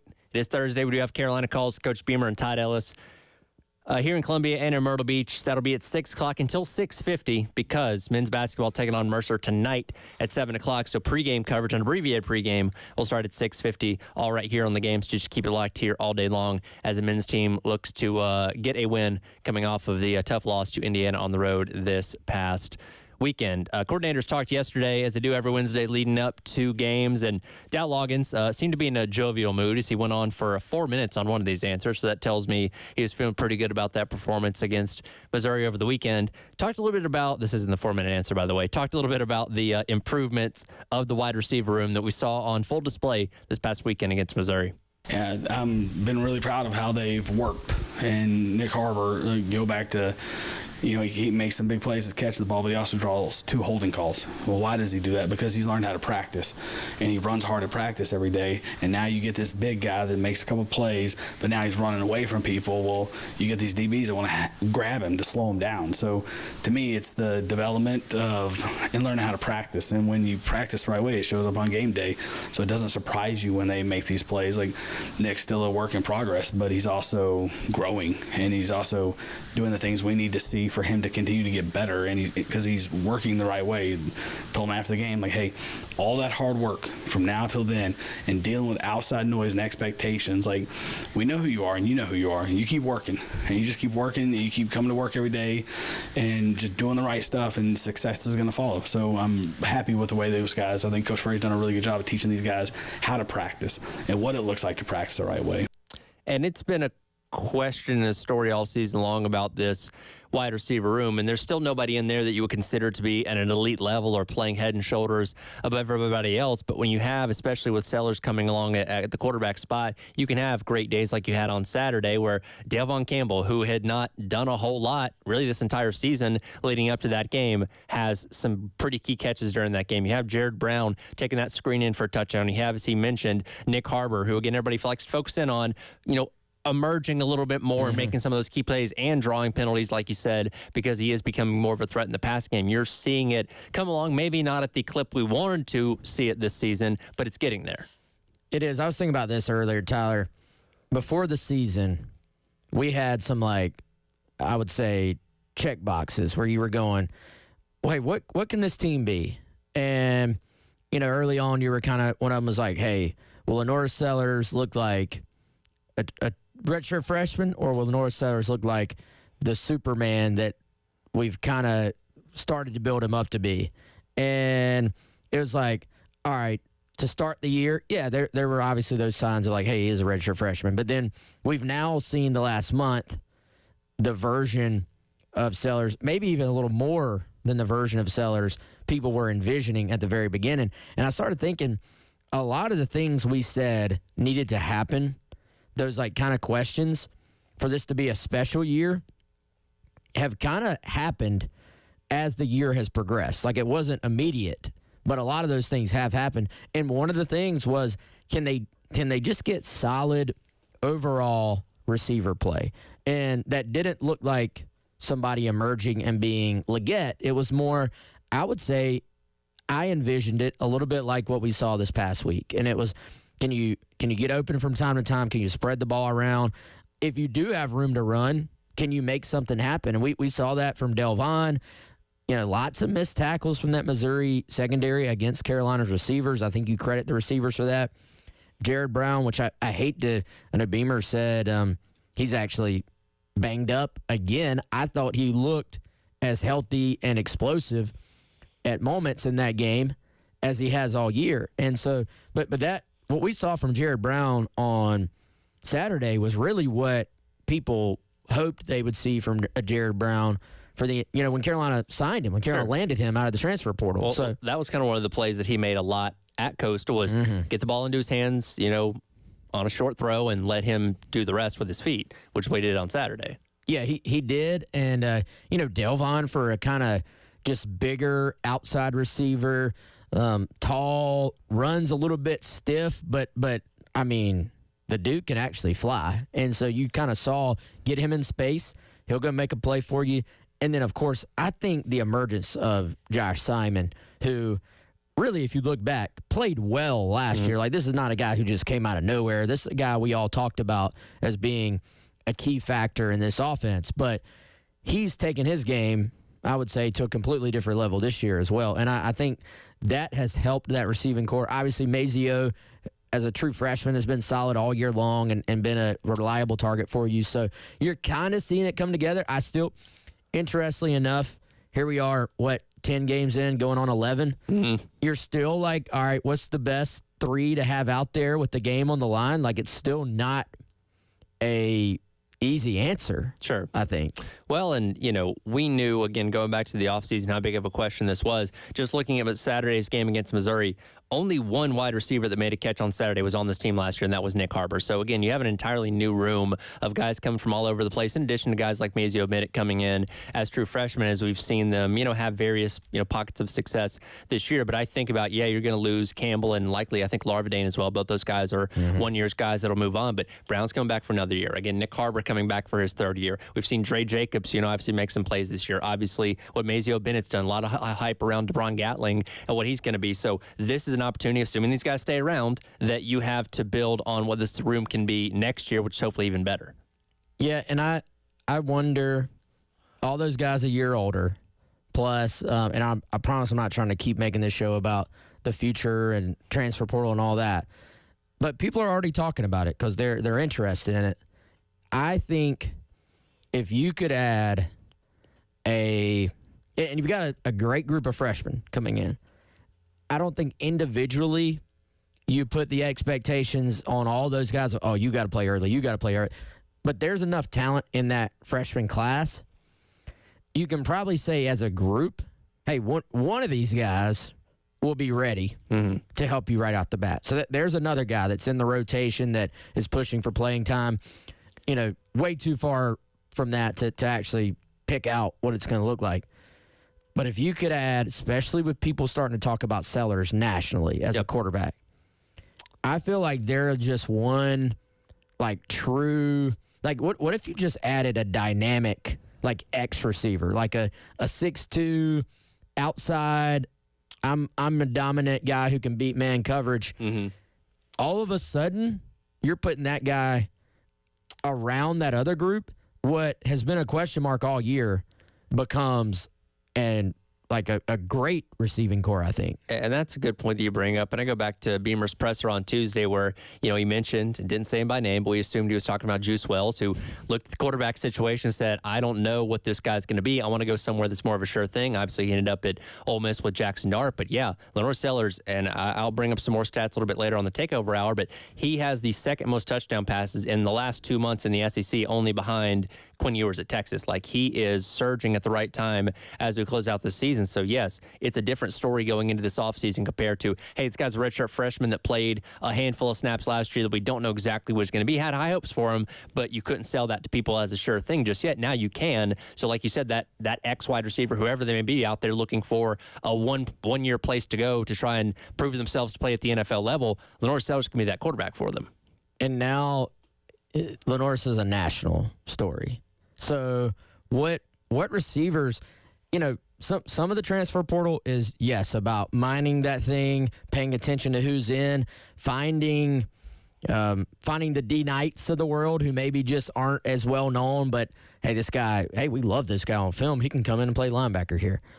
But if you have a guy at quarterback, there was an article by Pete Nokos about this. If you're a South Carolina or I think he said Arizona State, go all in on your NIL resources and build a team around your young quarterback. And so along that same lines, along that same thought, there are going to be wide receivers that look at Lenore Sellers and they enter the portal. They may reach out to you. Yep. You may be deciding, well, that's the guy we want to go for because they've reached out to you. So that is a rare advantage you could have if you're South Carolina potentially.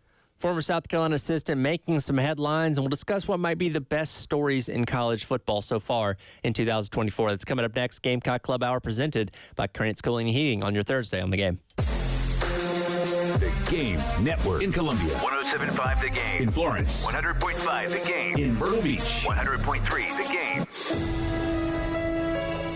Everyone wants you to pay for their streaming app. You got to have this one. You got to have that one. Well, not us here at The Game. Why? Because we love you more than they do. Just go to iTunes or Google Play and download the 107.5 The Game app for free. All right, guys. Gamecock Club Hour presented by our friends at Krantz Cooling and Heating. Head on over to KrantzCooling.com. That's Krantz with a K, Cooling with a K as well. Phone number 803-672-3224. Got a special offer I'm looking at right now. 0% APR for 60 months on qualifying equipment. If you stepped outside today, which it's 9:30, hopefully at this point you have at some point, starting to get a little bit cooler, a little chill in the air, finally. And you want to make sure that your heat is covered. Obviously, when you get these hot summers here in Columbia, you want to make sure your AC is covered. Go ahead, preventative maintenance, have them come out, make sure your units are running great, running efficiently, and they can do that for you. Also, if you're already having an issue, we, of course, hope that you don't. But if you do, count on Krantz Cooling because that's what we do. Krantz Cooling and Heating at 803-672-3224 or just head on over to KrantzCooling.com. Kickstart your day at 9 a.m. with your Carolina Pick-Me-Up, sponsored by South Carolina's largest injury law firm, George Sink Injury Lawyers. If you're injured, call all nines today. Get George Sink Law Firm on the line. Call 999-999. Hedale Wine Pool and Spa is the place for all things swimming pool and hot tub. Need a new vinyl liner? This is the perfect time of year to have your faded or worn-out liner replaced. Call or come see us to repair, replace, or upgrade your existing equipment.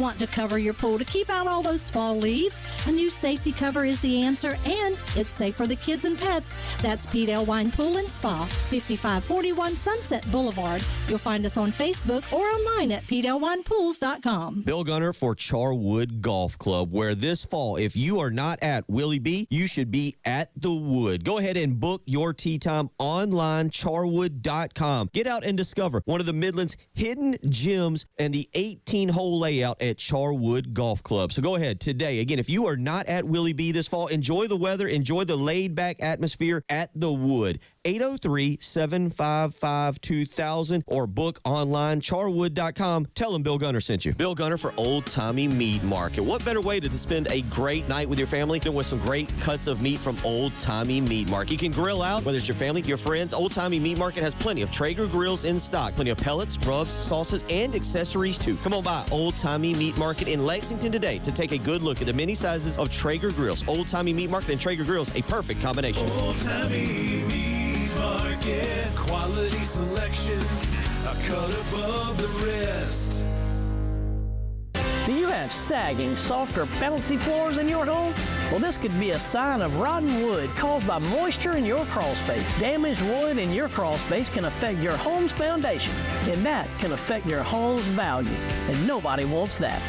Say goodbye to sagging floors and hello to a stable foundation. Contact Canty today for your free inspection at 803-424-8380 or visit cantycanfixit.com. Fargo, your virtual assistant from Wells Fargo, makes banking faster and easier. Like this. Fargo, what did I spend on groceries last month? And this. Fargo, turn off my debit card. And this. Fargo, what's my checking account routing number? And that's just the beginning. Do you, Fargo? You can in the Wells Fargo mobile app. Learn more at wellsfargo.com/getfargo. Fargo is only available on the smartphone versions of the Wells Fargo mobile app. Wells Fargo Bank N.A., member FDIC. When you have sports mixed with your pop culture, along with humor and celebrity interviews, your earbuds are enjoying The Rich Eisen Show. The NFL's Dan Campbell, head coach of the Detroit Lions. You got a good Parcells story, Dan Campbell? Man, I got a million Parcells stories. I'm going to be a star. I'm going to go to Dallas and start. Bill tells me straight up, I'm just telling you right now, he goes, we really like you. Man, you fit here, but you're a backup. I was so heated. You know what? Yeah, I will come here and sign as a backup just to prove you wrong. It's like a mind trick. Search for The Rich Eisen Show on YouTube or wherever you listen. What you're talking about. Sponsored by Love Chevrolet on the Game Network. Welcome back in. It is the Gamecock Club Hour presented by Krantz Cooling and Heating. Tyler Ed and Wes Mitchell along with you on your Thursday here on the game. Want to show some love to former Gamecock assistant Pete Limbo, obviously the head coach now at Buffalo. We had him on probably about a month or so ago to kind of get an update on how things are going. Last night, his crew picked up a win over Eastern Michigan. He is the first Buffalo first-year coach since C.W. Dibble back in 1897 to have the Buffaloes at 7 wins in his first year. 1897? 1897. Last time a first-year coach got 7 wins for Buffalo. That's longer ago than it was since Wofford beat South Carolina. Yes. What, 1917? Is that what we came to? Yes. So, yes. And look, not that we're surprised. Pete Limbo, very good coach. Obviously, he's one where he's been at before with places like Elon and Ball State, and obviously had a huge impact here at South Carolina. So cool to see him doing well, and just kind of, not that Buffalo Twitter is a huge thing, but kind of perusing through some of the people that tweet about the team or follow the team. They seem to love Pete Limbo much like everybody here did. As they should. And, you know, looking at these scores, there was a lot of talk early on. Joe Bowen, who is their defensive coordinator, was a GA, an off-the-field guy here at South Carolina. I don't remember what his exact title was, but he was an off-the-field guy, helped with linebackers here. He's their DC. Early in the season, there was a lot of talk about the job he was doing with their defense. And down the stretch, looking at these scores last few games, the offense has picked it up for Buffalo as well. And so that's been key as they have won 3 straight. Including a dub over Limbo's old program, Ball State. That's right. 51-48, and then winning at Eastern Michigan, 37-20. So, he's a Gamecock coaching alum.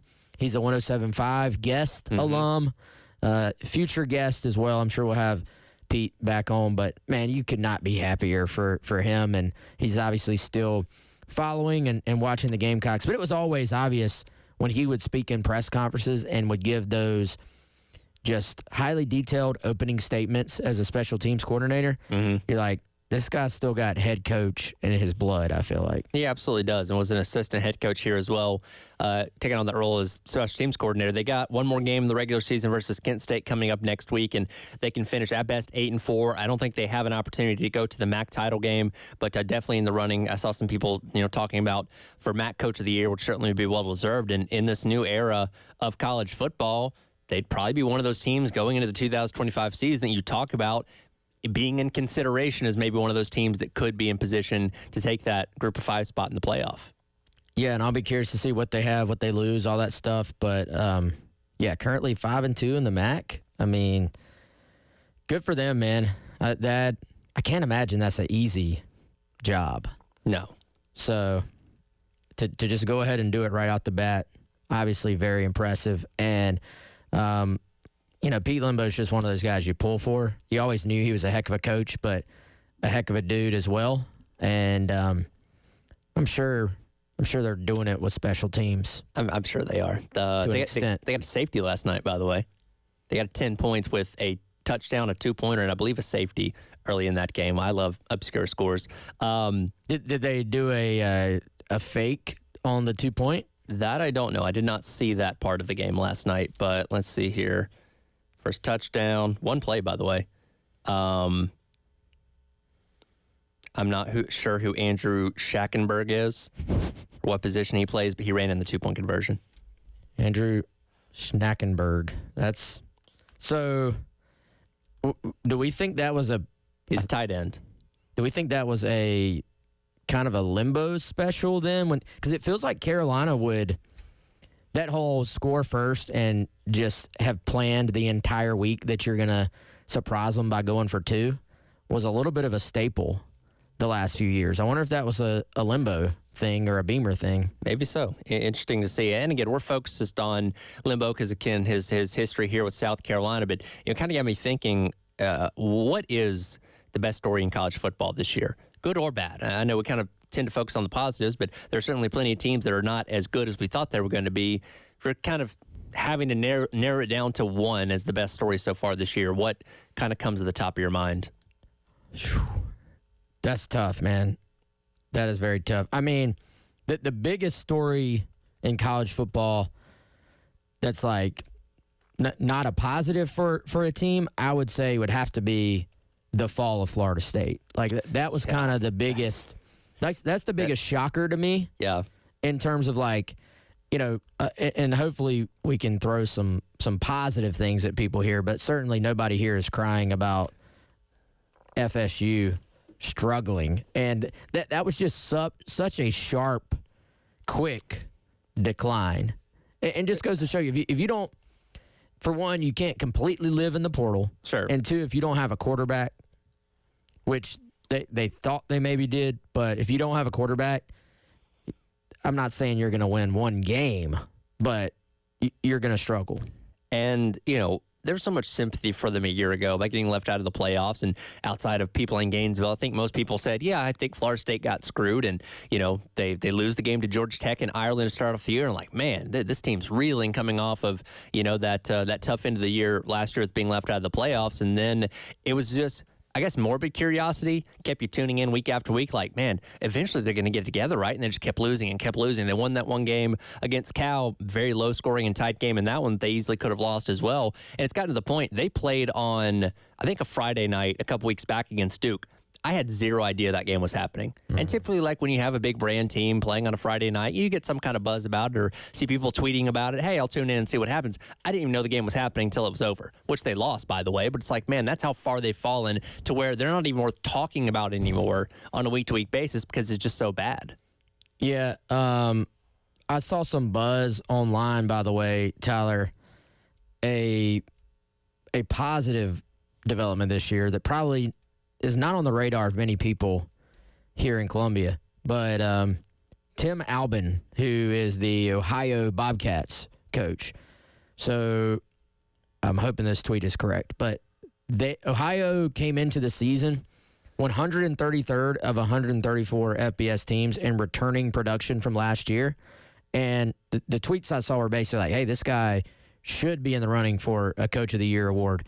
And looking at those same MAC standings that we were talking about with Buffalo, Ohio is currently tied with Miami of Ohio with a 6-1 record in the MAC. Yep. And so that's someone that maybe people just aren't talking about and aren't even really maybe aware of that should be getting some national love, I feel like. That's a name that's probably going to pop up in some Power 4 head coaching searches very soon if he did indeed turn the program around, that quickly with that limited amount of returning production. As far as some of the big names in college football, I think you do have to point to a team like Colorado, which, again, it's weird that they've not been talked about as much. Like last year, they're garnering so many headlines despite being a 4-8 team just because it was this new phenomenon of Coach Prime and Travis Hunter and all this kind of stuff coming into a place that people had not cared about for the better part of the last couple of decades in Colorado and trying to turn the ship around. Well, now they have turned the ship around. They're in position to go to the Big 12 championship game and potentially make it in the college ball playoff in year number 2. Again, most people said get to a bowl game, and that's an accomplishment for you. They've already sealed that up a couple weeks back, and they're playing good football right now and very well could make their way into the playoff here in a couple of weeks. They really could. I feel like so did the college football just collective, just everyone, like just the college football community. Did we all go so far in on talking about Deion in Colorado too early that everybody kind of wore themselves out, and now it's kind of like they're just not being talked about? It went the other direction? Maybe so, and I also think there's a degree of it because Coach Prime does rub people the wrong way with his brashness that when you see them failing to a degree and losing games the way they were losing them last year, their offensive line was terrible. It's really easy to jump up and say, see, I told you this wasn't going to work. When they finally start having success, some of those same people don't want to give the praise that is now warranted for winning games. Yeah, and it is absolutely warranted. Like, say what you want. He's done a good job and done a great job, honestly. And so I think it would be very good for college football if Colorado is in the CFP. We know the CFP is a television show. Prime drives ratings. If they make it in, now they got to beat BYU in the championship game, and they got to get past the tough Kansas team coming up this weekend. But if they made it in, nobody's going to be crying about that at ESPN. I think they'll beat BYU. I get a good shot, too. I think, and I haven't seen what the line is. Colorado Kansas is this week? Yes, that's this week. That to me, BYU feels like a team that's sputtering a little bit. Mm-hmm. Like they had won a bunch of, but before they got beat, they had won a bunch of close games, and I don't know. Kansas, which was kind of an early in the season darling. They had a great year last year until Daniels got hurt. Yep, and then we're not winning games early on and have started to play like kind of what people thought they might. Mm-hmm. Colorado's a 3-point favorite. So watch out for Kansas as the just dream killer out there in the Big 12. I think Colorado's biggest test may be, can you get by Kansas this week? Because you're, BYU, you're going to be entirely focused for that game. We'll wrap up the Gamecock Club Hour presented by Crane School and Heating next on your Thursday here in the game. From the Midlands to the PD to the beach. The Game Network. It's back! The Lawyer Lisa Special Teams Contest. Just go to 1075thegame.com and register. The pot starts at $100. Every week it increases $100 if Carolina doesn't score a special teams touchdown. But if the Gamecocks do score a special teams touchdown, you could win the pool. Again, just go to 1075thegame.com and register. It's the Lawyer Lisa Special Teams Contest from 1075 The Game. This is Boomer Esiason with the Sports Minute. Pittsburgh visits arch rival Cleveland tonight. The Browns are a mess, we all know that, and the Jameis bump is gone. And Cleveland's quarterback quandary has taken the life out of the team. Meantime, the Steelers are now rolling with two quarterbacks, a stout defense and a running game that is controlling their opponents. They also have great special teams, by the way. Pittsburgh wins this one going away 24-13. I'm Boomer Esiason.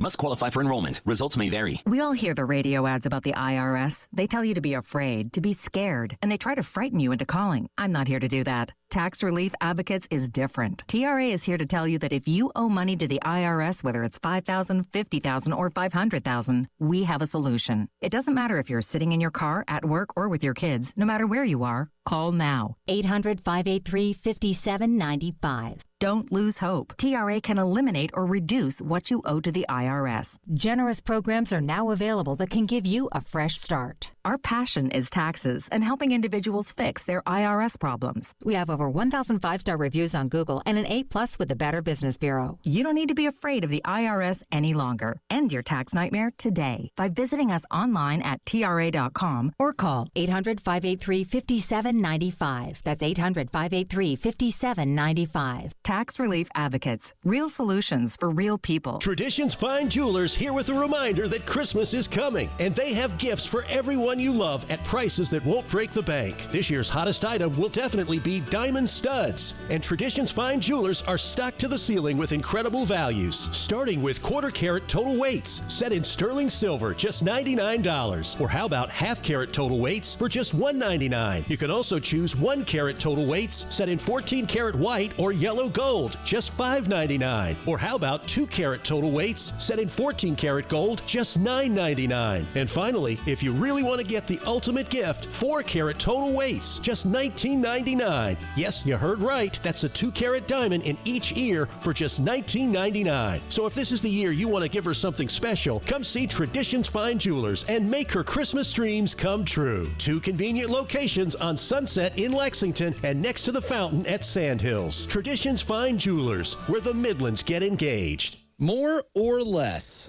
That is the question, and that is the only one you need to answer for a shot to win up to 100 times your cash. What's up? It's Elijah Campbell from 107.5 The Game, here to tell you about my friends at Prize Picks. It's not just America's #1 daily fantasy sports app. It's my favorite daily fantasy sports app, and all you got to do is pick more or less on at least 2 players for a shot to win up to 100 times your cash. I'm having an absolute blast playing Prize Picks this year with football, basketball, hockey, all of these sports that are in season right now. You can cash in on your sports knowledge with Prize Picks in this football season. I'm telling you, Jalen Hurts, more rushing yards and more touchdowns has been an absolute cheat code. It was great for me last week. I'm doing it again here this next week. And you can join me as well. Just download the app today. Use promo code 1075GAME.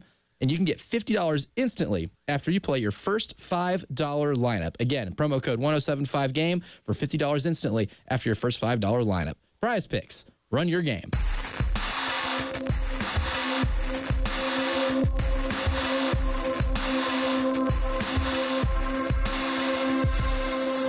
The Gamecock Club Hour with Gamecock Central. Presented by Grant's Cooling and Heating on the Game Network.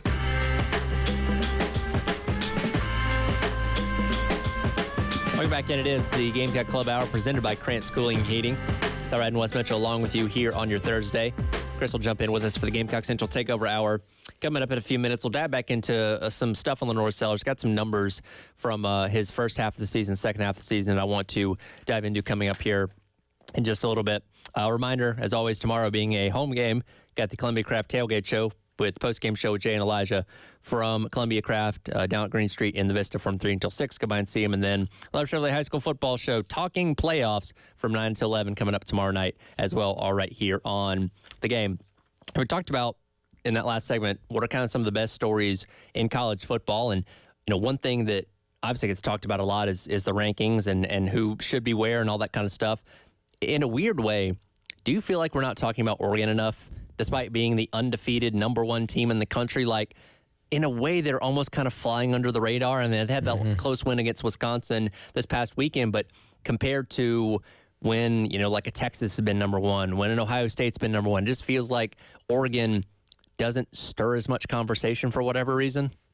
And that's weird because, like, when I was in my sort of like college years and right after that, Oregon was like the flashy. They were the hot thing. Super fun offense, different jerseys. You either loved or hated the jerseys every week, but you were talking about them either way.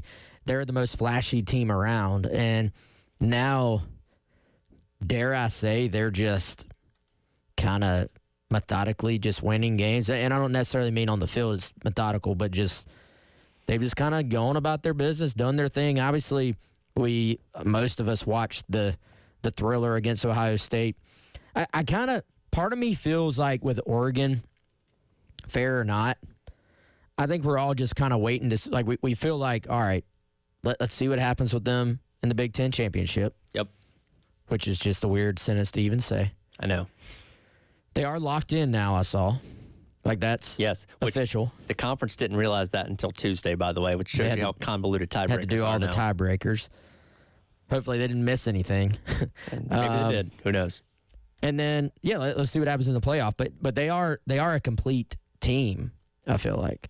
Oh, definitely so. And look, Dan Lanning, obviously from the Kirby Smart and the greater Nick Saban coaching tree, brings a defensive mindset to that team, which is what you need to be successful in the Big Ten. And that was the big question coming in is, can you survive the grind of a Big Ten schedule? And I think, last week, playing that game against Wisconsin, which a lot of people saw coming, including myself, because they crisscrossed the country like 5 times in the past 5 weeks. And they're on a bye this week before they play Washington to wrap up the regular season. I just think they were worn down and tired. But that is one of the most talented teams in the entire country, one of the best quarterbacks in the entire country, Dylan Gabriel. They've got all the parts and pieces to be a national championship team, which, again, is why they're the number 1 team in the country right now. And I credit a team, honestly, being on the road and being in a great atmosphere against an okay Wisconsin team. You're down. You're getting the team's best shot. Sometimes it's just about finding a way to win. Yep. And that's what they did. They found a way to win. Tyler, we were talking off air. I hope everybody else saw this. I thought it was a really cool moment. Obviously, jump around is one of the cooler traditions in college ball. And one of those things that's, hey, here's something this school does that makes them a little bit unique and is just really cool. Did you see Oregon's response to jump around? I saw it in the context of the game itself. Apparently, there's another video that I guess they shot themselves that show it. Yes. Do you know what Pavlov's dog is? I've heard of it. From a philosophical... Jog my memory. Okay, basically, Pavlov's dog is conditioning for an animal where it's like if you take your pet and you ring a bell and then you give them a treat. Yes, okay. Over time, when they hear the bell, they will start to salivate or be like, oh, I'm about to get a treat. Yeah. So Dan Lanning, in meetings this week, or last week, but leading into the game, he says, all right, guys, you've never been to Wisconsin before. This is what they're going to do to start the fourth quarter. And he shows jump around, and they've got it blaring. He's like, and he explains what Pavlov's dog is. Yeah. He says, so for you all, this song is the bell. So he says, throughout the week, you are going to hear this song. You may be sitting in a meeting. You may be sitting in practice.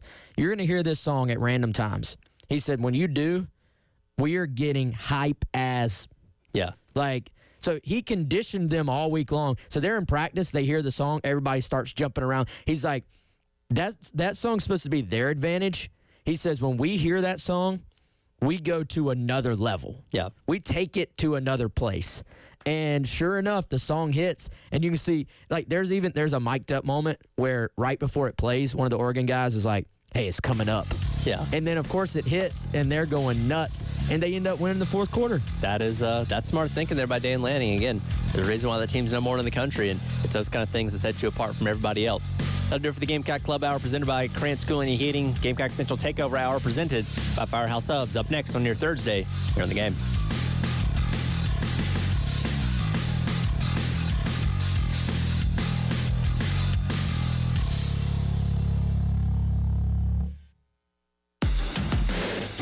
.1075 The Game. Broadcasting live from the Herndon Chevrolet Studios. Take up to $20,000 off new Silverados. Stop by or shop online today and see why Herndon Chevrolet makes you smile. Together, let's drive. All right, guys. It's our friends over at Classic Roofing, classicroofingsc.com, 803-590-7870. Like I've been telling you, taking good care of your roof, it can be challenging, and it is one of the most important parts of your home or business. And Classic Roofing wants to help you do just that, and they want to be your go-to residential and commercial roofing company right here in Columbia and the surrounding areas. If you go to classicroofingsc.com right now, you can get a free estimate on there. And, of course, if you've got some issues, if you got some problems, you want to go ahead and do that right off the bat by either hitting that or giving them a call. But even if you don't have issues right now, the importance of getting a free estimate is that you can get an idea if you have some issues that may be starting to kind of bubble up, or if you want to know how much life you have left on your roof and you want to have a good idea of what some future purchases might cost, go ahead and do that right now with our friends over at Classic Roofing. That's classicroofingsc.com or 803-590-7870. Families affected by Hurricanes Milton and Helene urgently need support. Help the American Red Cross provide meals and shelter to these families. Donate today to hurricane relief by going to redcross.org or calling 1-800-RED-CROSS. AAA Heating and Air is on the hunt to find the oldest AC unit in our Midland service area. Do you think it could be yours? If you do, it could pay off. AAA Heating and Air and My Oldest AC contest is kicking off, and you have a chance to win a new HVAC system for your home. Just head over to their website, myoldAir.com, and complete the online entry form. AAA Heating and Air will draw a winner at random for every 100 entries. It really is that easy. Contest is limited time only. Residents in the AAA Heating and Air service area are eligible to enter. See the terms and rules on their website for a full list of contest rules.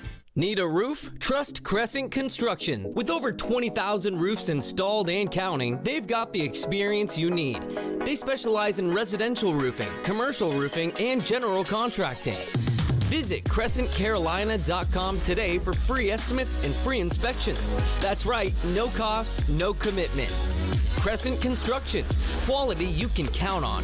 For all your roofing and construction needs, visit CrescentCarolina.com now. Open enrollment is here. Don't be frustrated by having to choose your health plan on your own. Visit scbluehereforyou.com to schedule an appointment at the South Carolina Blue Retail Center on Bower Parkway in Columbia.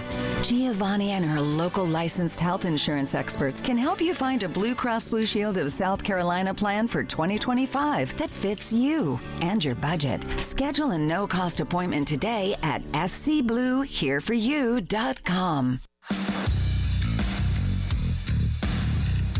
Powered by Integrated Media, The Game TV. Sponsored by Shepherd's Glass, a true reflection of quality. The Game TV. Sponsored by Shepherd's Glass. Hey everyone, it's Chris Clark. Garnet Trust is hoping to build the best and most sustainable NIL program in the country. To find out how you can get involved, go on over to garnettrust.com. You can support Gamecock athletes there, get access to exclusive content, and help Garnet Trust build the best NIL program in the country. What you're talking about. Sponsored by Love Chevrolet, the home of the famous $1,000 low price guarantee. I-26 at Harbison and online at lovechevy.com. Together, let's drive. Hey, this is Brian Glenn, owner of Village Idiot Pizza. You know your favorite Columbia pizza shop is franchising? We're excited to welcome franchise operators to our team as we grow throughout the Southeast. Ever thought you'd like to see a Village Idiot in your community? I'm talking to you, Lexington, Irmo, Chapin, Blakewood. Village Idiot Pizza has been bringing people together for community and pizza in Columbia for over 30 years. If you know someone who's ready to join a proven system and be their own boss, join our village. For more info, visit villageidiotpizza.com.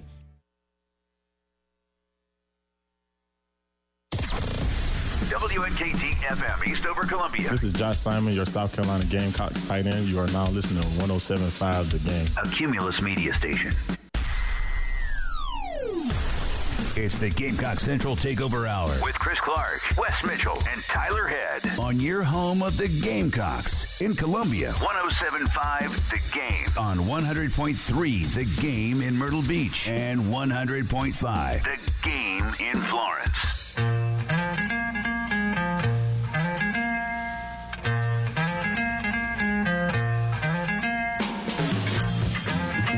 7 o'clock on your Thursday morning. Welcome in. Gamecock Central Takeover Hour presented by Firehouse Subs. Tyler, Wes, and Chris along with you, inching closer to the end of the weekend, or end of the week, and seeing South Carolina take on Wofford.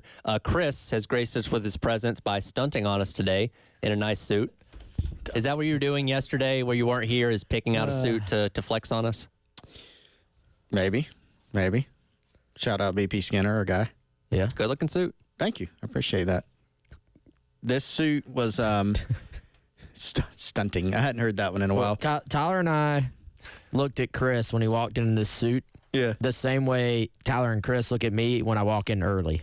I know. Yeah, quite. We all like to be comfortable, right? So a lot of gym shorts, hoodies, nothing wrong with that. It's radio, and people don't see us outside of on the game TV. So we dress for comfort often. So Chris coming in here, stunting on us, was a little surprising. This suit is famous, not because it's on me, but this was worn during Wes Mitchell's wedding. A momentous occasion. How about that? You didn't immediately recognize it, Wes? I did. I knew. Oh, he knew. This is the suit. I knew. This is the best suit. So when it's time to get dressed up, this is what goes on. There you go.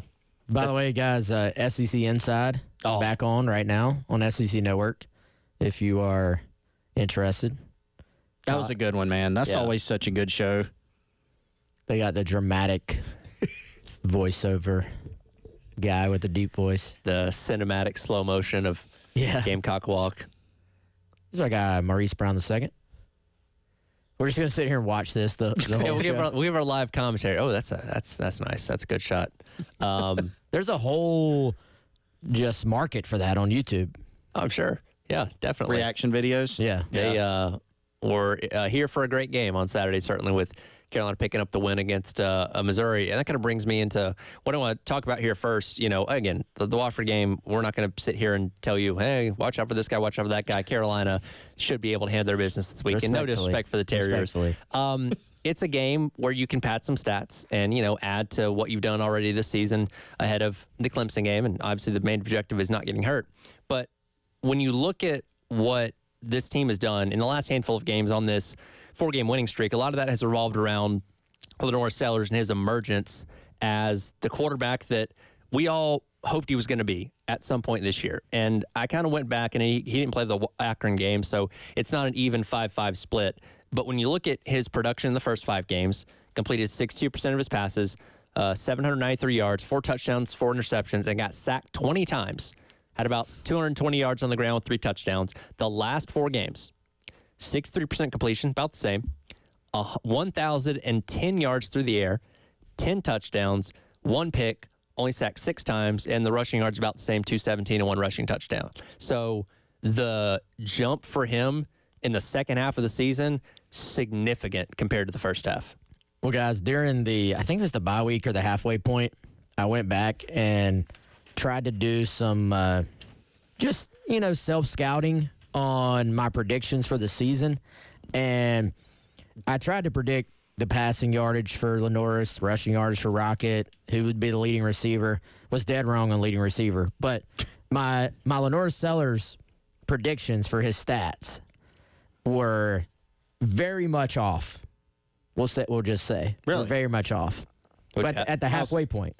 Oh, at the halfway point. Yeah. So what'd you have him at the halfway point? But I didn't project the halfway point. I'm saying, you see what I'm saying? I had, if you split it up. I see. Extrapolated if you cut it right in half, where he would be on track to be. We were off. We were way off. I got you. But my guy Lenoris he's trending very well. He picked up the slack for you. We got a shot here, boys. What is he at right now total? Let me pull up his total stats here. That's a split. But on the season, again, we've seen the progression go along here. Let's see what his total stats are this year. Currently, 1,800 yards through the air, 14 touchdowns, 5 interceptions, and again, completing right around 63% of his passes. Okay. I had him 2,567 yards passing, 21 touchdowns, and 6 picks. It's going to depend on a bowl game, how he plays in that, and it's going to depend on how much he gets to play on Saturday. Or how much we want him to play on Saturday, because he didn't play the Akron game, which, again, had he been healthy, he could have easily put up what the numbers that Robbie Ashford did, and we'd be talking to him being a whole lot closer to that goal. Ideally, you'd like to have a pretty sizable lead pretty quickly where you can bench him halfway through the second quarter and let Ashford and Reno and Luke Doty and whoever else play quarterback the rest of the way without having to worry about it, so he's healthy for the Clemson game. That would be a good buy or sell for tomorrow. Does Luke get a snap at QB? That might show up on buy or sell tomorrow. You never know. You guys can't submit your own, by the way. I don't have to come up with all of them myself. We like yours. I mean, you do come up with the best one. We'll let you handle that. We'll let you keep that. But Tyler, so you mentioned, you gave passing yards. Yep. You gave sacks. You gave touchdowns, right? Yep. And interceptions. The fumbles, right? I mean, that's another one that I don't know if you have that in front of you, but that is one that really stands out. Like when I think about Sellers and his progression from early season to right now, yes, a lot of the other numbers have gone up or gone down as they've needed to, but the two that really come to mind for me are sacks and then, fumbles. Like those are the two biggest problems, right, that we were talking about with Sellers earlier in the season. Got to get better with ball security, and you're taking too many sacks. Or let's not say it that way. South Carolina's giving up too many sacks. It's a team-wide thing. Normally when you think about sacks, you're thinking, you just look at a number on a screen, the offensive line must be playing bad. Now, to some degree, that was true, but we know from watching back the tape, listening to Shane Beamer talk, listening to Dow Loggins talk, some of those were on Sellers or Robbie Ashford when he was in the game. Some of those were on a tight end, a running back. I feel like in the second half of the season, there has been a little bit more of a gelling of the offensive line, tight ends and backs in protection.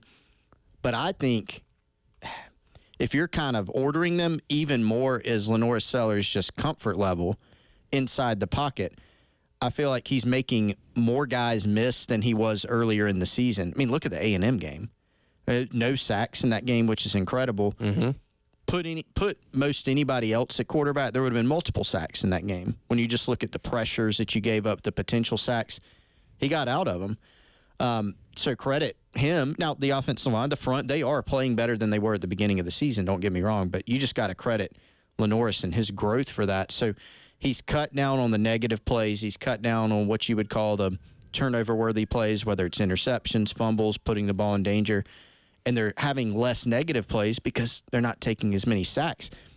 Start there, right? But then you also look at the special plays that he makes because of his athleticism, and that's why, you're getting the product that you're getting right now.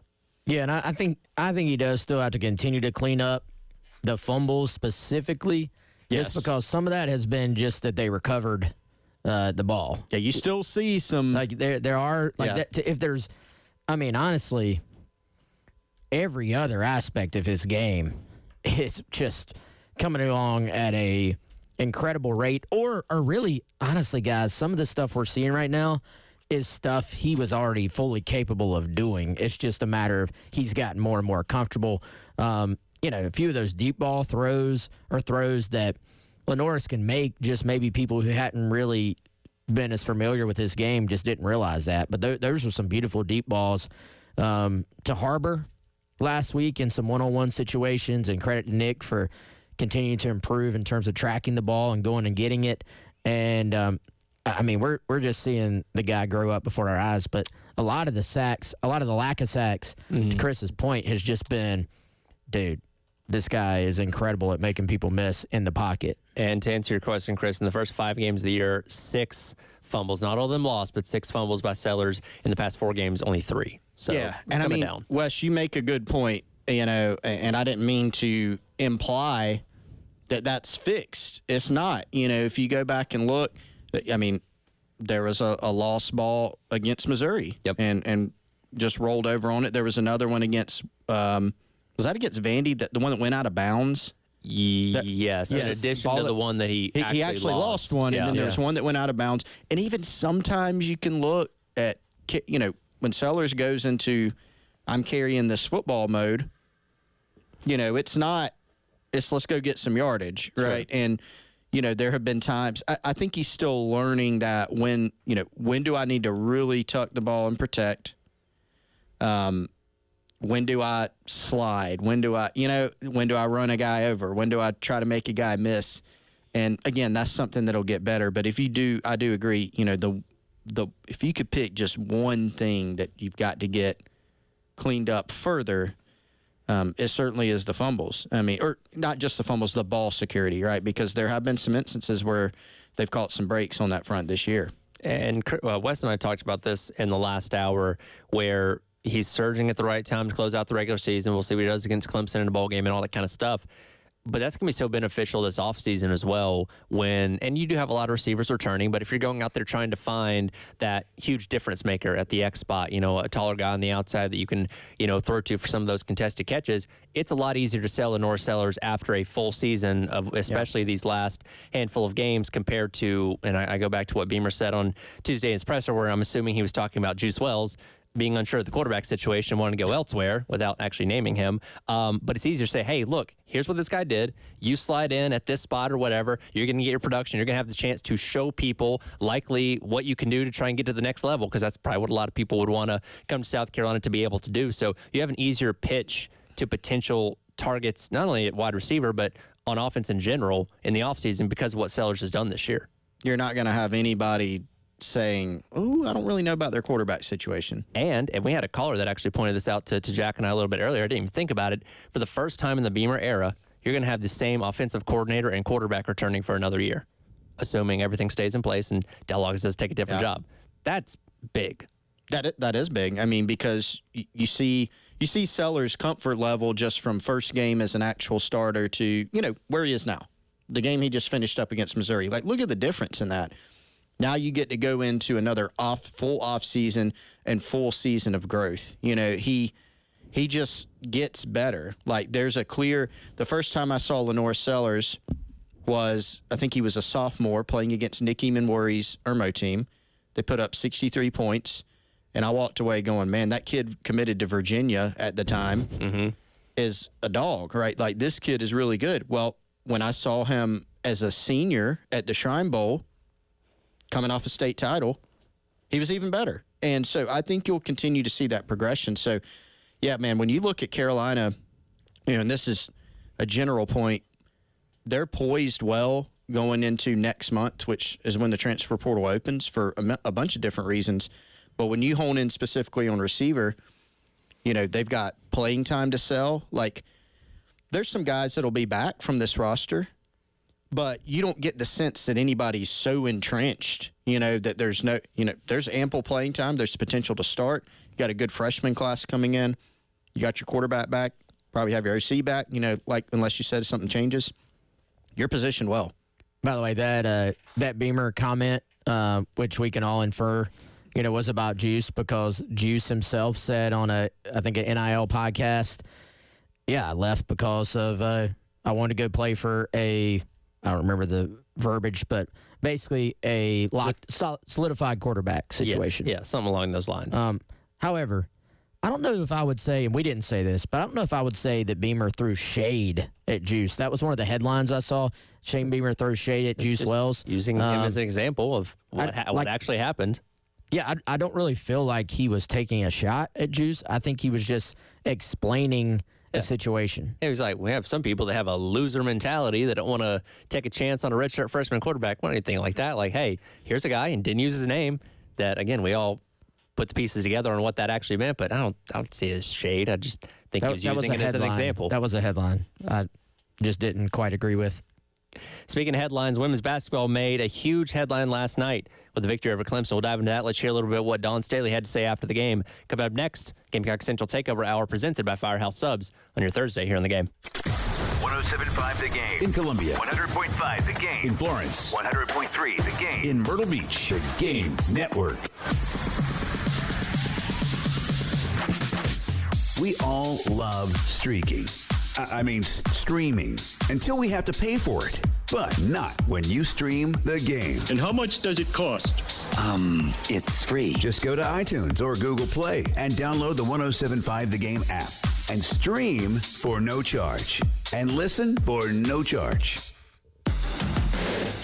107.5 The Game. Broadcasting live from the Herndon Chevrolet Studios. Take up to $20,000 off new Silverados. Stop by or shop online today and see why Herndon Chevrolet makes you smile. Together, let's drive. Guys, just in case, I'm going to give some did you knows about Firehouse Subs real quick. So the first one is, did you know that they have the new Thanksgiving turkey sub? It's there for a limited time only. Premium carved turkey, mayo, dressing, cranberry sauce, all in a sub. So it's Thanksgiving on a sub. You know you like to have the day after turkey sub after Thanksgiving. This is kind of like that, but it is hot and fresh. It's here for a limited time. Check that out. They also have the hot sauce bar back. So if you used to go to Firehouse Subs, you missed the hot sauce bar that went away a while ago, it is back. Add some flavor to any sub when you dine in or when you pick up. Of course, they've got all of your Firehouse Subs favorites like the hook and ladder, and they also offer catering for the game. Check them out, firehousesubs.com. 15 convenient locations all around the Midlands. No matter where you're at in the Midlands, there's a Firehouse Subs close to you. Use the Rapid Rescue to go. Avoid the wait and order online. Firehousesubs.com or the Firehouse Subs app. South Carolina weather can be a little crazy. Make sure your biggest investment is protected. Call the guys in the powder blue trucks, the Guttermen. They've been providing top-notch service throughout the Midlands for over 40 years. Call the Guttermen today at 791-7147. That's 791-7147. We keep the clutter out of your gutter. Call on the Guttermen. Back in 1983, Rodney Krantz started Krantz Cooling and Heating as a one-man HVAC service in West Columbia, dedicated to providing timely service and keeping families cool in the sweltering South Carolina sun. As Rodney's kids grew up, Krantz Cooling became a full-fledged family business, and over the past 40 years, Krantz Cooling and Heating has helped thousands of Midlands families stay warm in the winter and keep cool in the summer. If you need help with your AC unit, visit KrantzCooling.com today. Bill Gunner for my great friends Rock and Daniel Lucas at Charwood Golf Club. Hey, the fall, better weather, exciting days are right ahead of us, and getting out to Charwood Golf Club is something my son Austin and I love doing because it's a relaxed, fun environment where you can go out, play music, enjoy an afternoon outdoors, and enjoy the excellent layout that is Charwood Golf Club. Line up your tee time today. 803-755-2000. Again, that's 803-755-2000. Call Charwood Golf Club today. For appliances with Reliances, that's Jeffers McGill. Come see the entire line of GE appliances at 1421 Atlas Road. Jeffers McGill offers the best customer service and lowest price on every GE make and model, including GE Profile, Monogram, and Cafe brands. Jeffers McGill and GE, your home team. For appliances with Reliances, that's Jeffers McGill. Hi, my husband and I own a small business in Columbia, and we ended up needing some help with some tax problems that we had and needed to get resolved. We initially owed about $300,000, and John Ecton and his law firm ended up getting us an offer in compromise, which dramatically reduced the amount owed. I would personally recommend the Ecton law firm. They did an excellent job for us, and if this is a concern that you're facing, they're definitely the people you should call. It's great to know we have changed people's lives for the better. Hi, this is local attorney John Ecton with the Ecton Law Firm. For over a decade, our office has been dedicated to helping hardworking individuals and businesses solve tax problems for good. So if you have years of unfiled tax returns or are facing IRS wage levies, bank levies, or tax liens, call our office today at 771-9800 or go to EctonLawFirm.com. That's ECTON lawfirm.com. Let's get your tax problem solved for good. Call today. You'll be glad you did.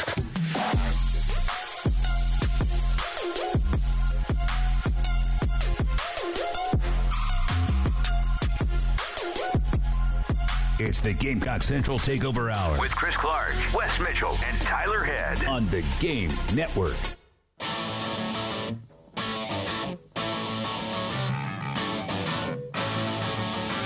Welcome back into the Gamecock Central Takeover Hour presented by Firehouse Subs. We'll get into a little bit of what Dawn Staley had to say last night after a historic victory for her team. But first, we've got another giveaway.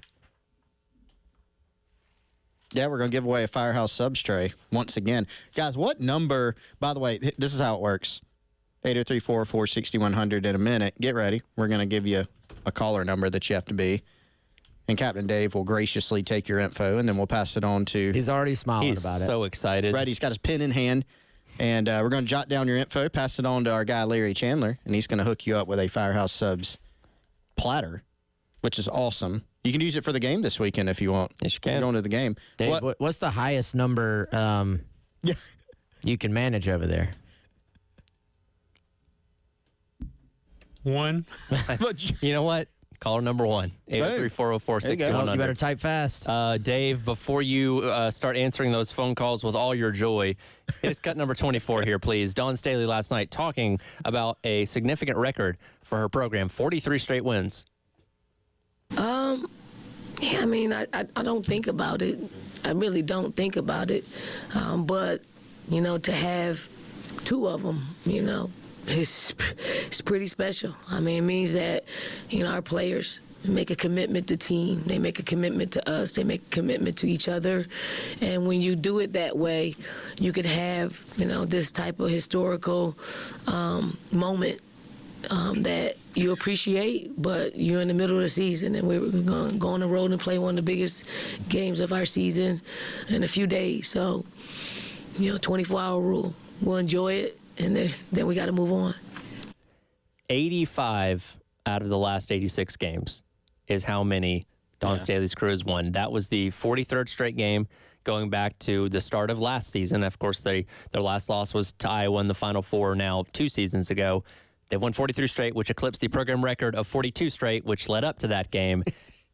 I mean, again, her list of accolades is a mile long, but here's another notch to add to it of what she's done in this incredible run as the head coach here.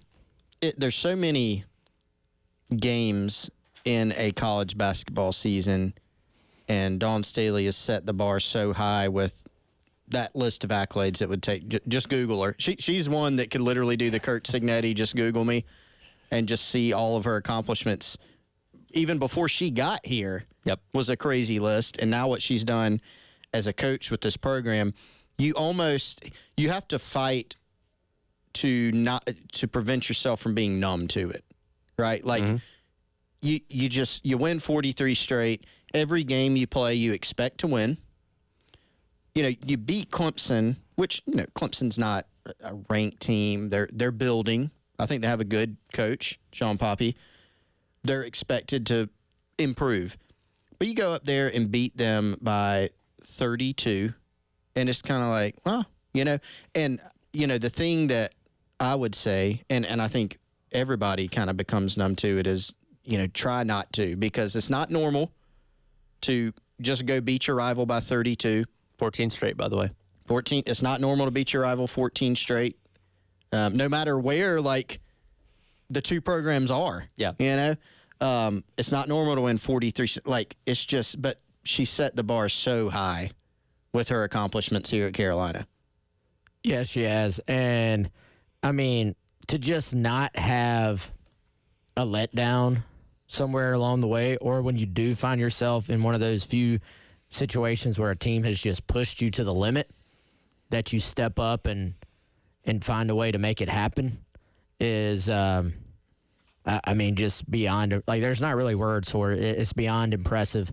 And, I mean, guys, they just keep winning, different teams. And yeah, you bring back, obviously, a ton of players from last year.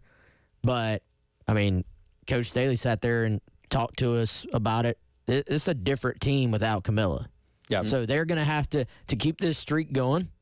They're going to have to find out who they are without her, I think, and continue to get better throughout the year. But just to get to this point of the streak and to avoid an upset loss along the way is so rare. And we've seen from this team this year, and it happened last night as well, she's getting off to really slow starts, looking a little bit clunky off the jump. And I said this to Bill and Preston earlier. It looked like they didn't really get off the bus until about halfway through the second quarter, because Clemson jumped on them pretty quickly, leading 17-12 about halfway through the second quarter, and then Carolina proceeded to shut them out for the next 7 minutes, and the route was on from there. They were getting dominated on the boards in the first quarter. They weren't grabbing rebounds the way they usually do. The threes weren't falling. Tessa Johnson hit one at the buzzer to go to halftime last night. That was the first of the game that they had, which is kind of not what the identity of this team's been for the past roughly year and a half. Tina Paopao, who wasn't making her shots from the outside, just started driving the lane, getting points in the paint. Like, they had to shift what they were doing a lot last night. And again, they go on to rout them by 32 points, 77 to 45. So the end result always ends up kind of the same, but the way to get there certainly looks a little bit different than what it's been the past couple of seasons.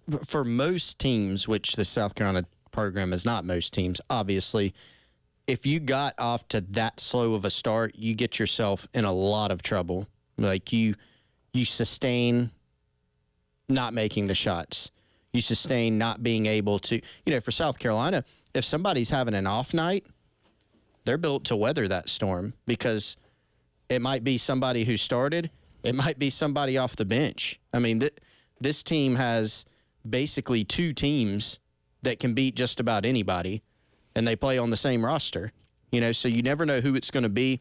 You don't necessarily know, what style, what shape the game's going to take. You're right, Wes. I mean, it's not going to be Cardoso. They don't have Cardoso on this roster. So it is different. But I think that's the other thing about this team. They're probably going to continue to get better to where they're not as clunky at the beginning of games, would be my guess. Because Joyce Edwards is a freshman. They've got some other players that have bigger roles than they have had throughout their career. They have others that have been there, done that.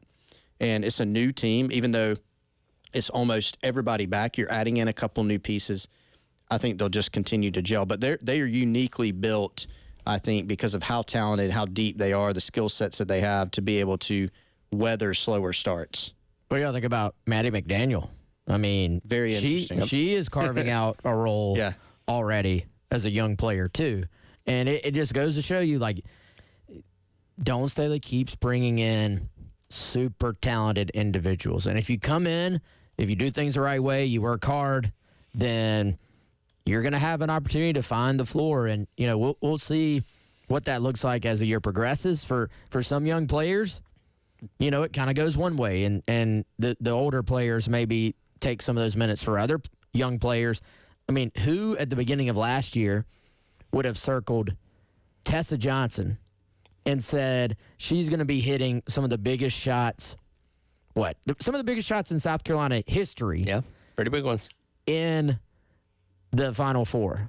And that's exactly what happened. So if you do things the right way, you never know when your opportunity is going to come. Maddie McDaniel already getting some opportunities out there with this team. Well, this is a team that's not afraid to be tested. Dawn Staley obviously loads up the non-conference slate with a lot of good teams. They go on the road to UCLA coming up on Sunday. We'll have that for you here on the game, 3:30 pregame and a 4 o'clock tip. And then next week on Thanksgiving, they'll take on Iowa State in an early afternoon game there. So, again, the competition level continuing to ramp up. They played NC State. They played Michigan already this season. And we were going to learn just how good this team can be against tough competition before SEC play even rolls around.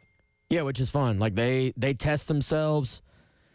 You never have to worry about strength of schedule, as much as that phrase has been talked about in college football playoff conversation. You never got to worry about the Gamecocks and strength of schedule because they're going to play anybody who will dare lace it up against them. Absolutely. Again, 43 straight wins for Dawn Staley's crew dating back to the beginning of last season, looking to improve on that with the road trip to UCLA coming up on Sunday. We'll come back and look around college football. One legendary head coach that's apparently not going anywhere. We'll dive into that coming up next. It is the Gamecock Central Takeover Hour presented by Firehouse Subs on your Thursday here in the game. The Game Network in Columbia. 107.5 The Game. In Florence. 100.5 The Game. In Myrtle Beach. 100.3 The Game. It's back!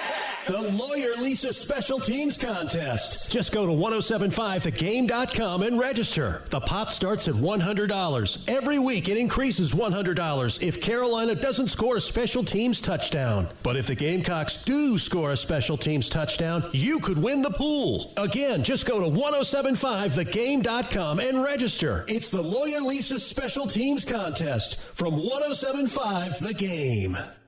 All right, guys, you're looking for that special gift. It is time to do your Christmas shopping. Hit up our friends over at Gold Line Framing, 803-739-1337. They are, of course, over at 511 12th Street in West Columbia, South Carolina. In store, you can check out their art gallery, home decor, furniture, and gift items. Of course, the main attraction, though, is their custom framing. That could be diplomas, original artwork, canvases, jerseys, flags. Maybe there's a signed print. And we actually have seen some of the more creative things that they've done over there as well. If you've got maybe a keepsake or multiple keepsakes that are especially important to you or maybe to someone else in your life, that would be a great surprise for a Christmas gift. Of course, you can go in there if you want to just go the gift certificate route and then give it to someone and let them pick it out themselves. You can do that as well. Again, that's over in West Columbia, 511 12th Street. Phone number 803-739-1337. That's Gold Line Framing. Gamecock Go Pass is back. For only $20 a month, you'll receive access to all non-conference football games, most men's and women's basketball and baseball games, and all softball, soccer, and volleyball games. To learn more about the Gamecock Go Pass, visit thegamecockclub.com/go. Calling all business owners and property managers. Is it finally time to get that parking lot or driveway repaved? Call Black Seal today. Black Seal is a locally owned commercial asphalt construction and maintenance company, servicing local churches, schools, shopping centers, warehouses, restaurants, you name it. If it needs asphalt paving or asphalt repair, Black Seal has you covered. If you're looking to pave your parking lot or driveway, Black Seal paves the way. Black Seal also provides maintenance options to maintain your asphalt and improve your curb appeal. Get your free estimate and visit blacksealsc.com to learn more. Is your crawl space damp or musty? Water in your crawl space can cause wood to rot and creates an environment for mold and mildew that can make its way inside your home. Canty Foundation Specialist specializes in crawl space repair. Call us today for your free inspection so you can have the peace of mind knowing your crawl space is dry and your home is protected. Call today, 803-424-8380, or visit cantycanfixit.com. When it comes to comfort, you can rely on Brian's Heating and Cooling. Here's Eric Moan. Brian and his wife are very good people. I've gotten to know them as a family, and to me, that's a great tiebreaker in an industry where you could choose a whole lot of different providers. Somebody that you get along with on a personal level is a big plus for me. He is a stand-up guy, and they do good work, and really, you can't do better than that. Call Brian's Heating and Cooling at 796-1788.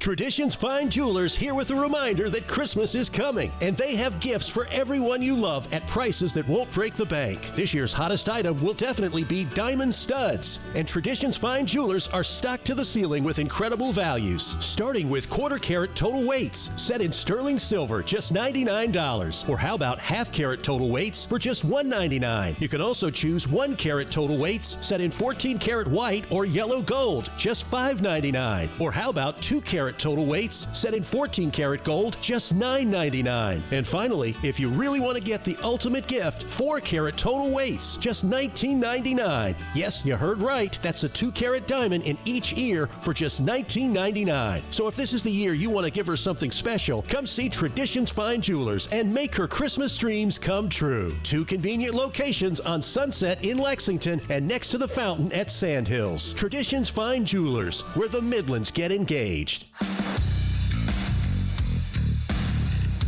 Powered by Integrated Media, The Game TV. Sponsored by Shepherd's Glass, a true reflection of quality.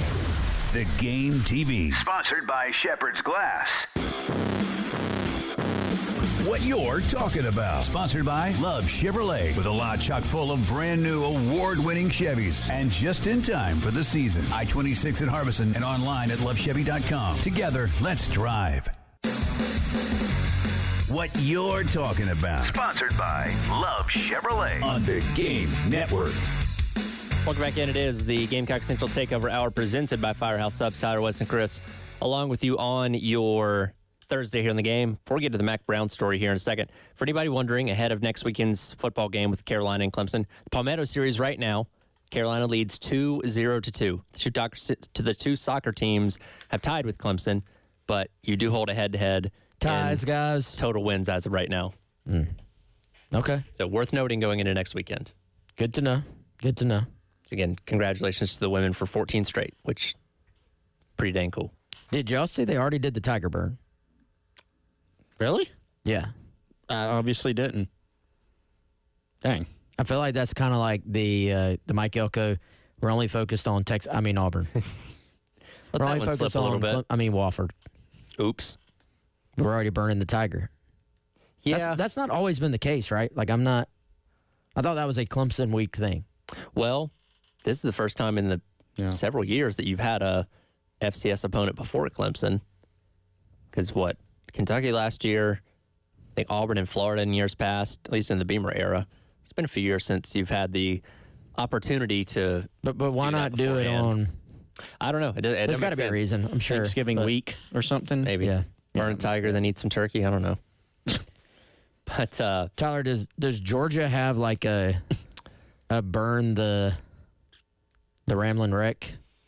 No, because they're so insignificant to us. We don't pay them much mind. Jeez. Are you seriously giving Georgia Tech no chance against Georgia this year? Listen, they're a good team this year, and they obviously beat Miami a couple years ago. I'm not saying they're not capable of doing it, but a couple of years ago, if you ask any Georgia fan, they'd probably consider Florida their biggest rival.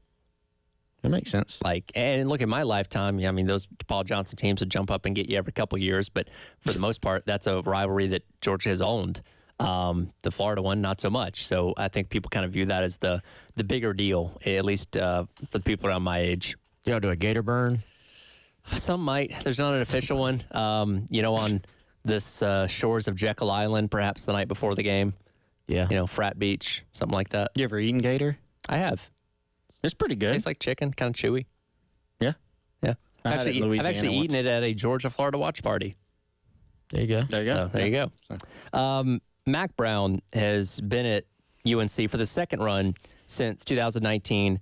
Things have not gone well this season. Quarterback injuries. There was the game earlier on this year where he allegedly in the locker room says, "You guys just want me to go ahead and quit right now?" And obviously reverse course on that. But a lot of expectation or rumors as of late, he might decide to call it quits after this year. But he reaffirmed yesterday, guess what? I'm not going anywhere. I'm coming back. I believe his contract runs through 2027 or 2028. So a couple more years of Mac Brown at North Carolina.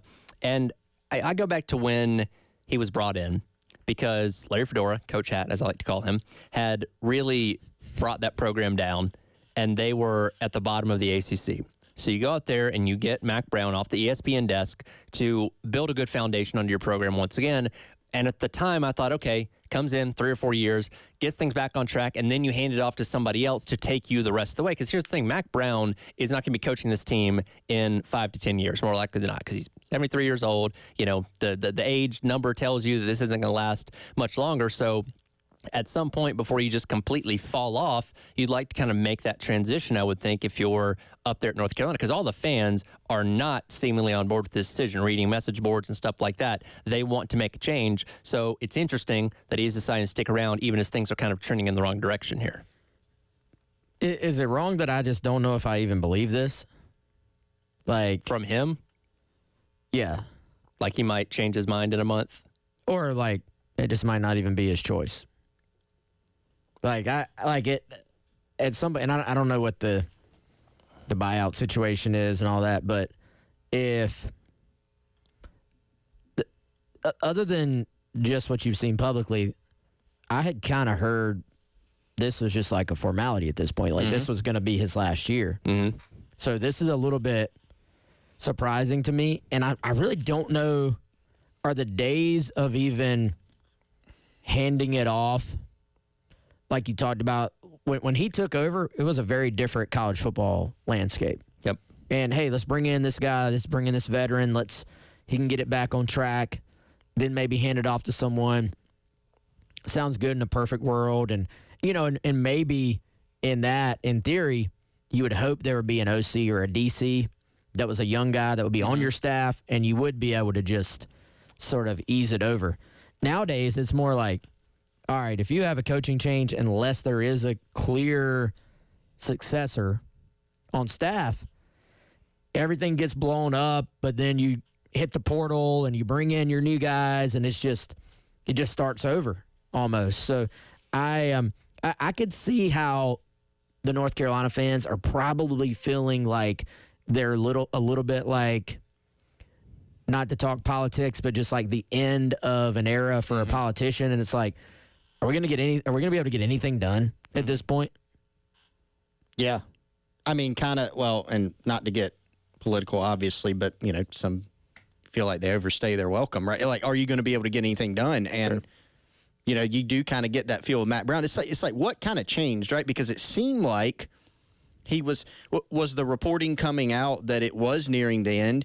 Was that a little bit more from the side that was maybe a little bit more hopeful? Or, there's different reasons that things get out. Like, was Mac Brown thinking, it seems like he was thinking about walking away. Was that momentary frustration after losing it that way to James Madison that he kind of then came off of? I mean, I don't know. It's just, my thoughts on it are, I agree with Wes. You don't really have somebody that a handoff makes sense to. I mean, you have some former head coaches on your staff, but you don't have anybody like Jeff Collins is one. Well, you're not going to do that. No. You know, you had Jay Bateman at one point who was not a head coach, right? But was somebody who was thought of as maybe kind of a rising star. Well, that didn't work. He's somewhere else. You've got Jeff Collins. You're not going to do that. Larry Porter. You're not going to do that. Freddie Kitchens, who was here at South Carolina as an analyst, has been an NFL head coach, but you're not going to do that. So there's not really anybody where there's a ready-made handoff. Even the ready-made handoff doesn't even always look at Utah. You know, Kyle Whittingham. Yep. Let's hand it off to Morgan Scully. Well, look at the season they've had. Now everybody's like, "Oh, should we really do this?" So the other thing is now the precedent has been set, right? So Mack Brown in North Carolina, they came in and really upset the apple cart. Man, they really hurt South Carolina on the recruiting trail in the early going. Put together a good staff, really started locking down North Carolina more from South Carolina and other schools that had been stealing recruits from UNC during the Larry Fedora era. Well, now you've got basically not a lame duck coach in the sense that he's on the hot seat, maybe kind of, but in a different way. To your point, Tyler, he's 73. He might just walk away next year. So they're going to get absolutely hammered on the recruiting trail. Well, and let's go back to Steve Spurrier's infamous 2 to 3 year comment. Yeah. Every other team in the country that had a guy they were going after that was interested in South Carolina, you know, if your coach is not going to be here by the time you get there. And obviously Spurrier ended up walking away in 2015. So I imagine that same ammo is being used. Like, look, Mack Brown's already on the fence. He talked about leaving earlier on this year. Yeah, he says he's going to come back, but can you really believe him? Come play for us where you know what you're getting into. Yeah, it's blood in the water, honestly, and you can't blame other teams for pointing to that at this point. And, you know, it's true. He's not going to be there forever. He's not going to be in there too much longer, you would imagine. So that's recruiting. That's what they're dealing with. And, you know, guys, it's kind of also interesting. They go out and, you know, they hire on paper these fantastic coordinators. Well, Chris mentioned Jay Bateman. Phil Longo was considered, and I think probably in coaching community, I would think probably is still pretty well respected, but he's there, and a lot of Gamecock fans wanted South Carolina to go get Phil Longo, and so he ends up going to Wisconsin and gets fired. Yep. It's not always obvious. So, which to me, that guy was one of the more well-known, better-known names in the offensive, like, play-calling business. Yeah. Yeah, absolutely. And, again, it's going to be interesting to see what happens with UNC. But for now, Mack Brown says he's not going anywhere. Speaking of head coaches, if you could hire one NFL Hall of Famer to coach your college football program, who are you picking? We'll hit that coming up next. Gamecock Central Takeover Hour, presented by Firehouse Subs on your Thursday on The Game. From the Midlands to the PD to the beach. The Game Network. Powered by Integrated Media. The Game TV. Sponsored by Shepherd's Glass. A true reflection of quality. The Game TV. This is Maggie Gray with a Sports Minute, sponsored by AutoZone. Get in the zone, AutoZone. One of the biggest college football games this weekend, Ohio State hosting Indiana. Yes, the undefeated Hoosiers are easily facing their biggest test of the season going into the Horseshoe. And for the Buckeyes, this is a chance to beat a top 5 team. But they'll do it without their starting center, who tore his Achilles tendon in practice this week. I'm Maggie Gray.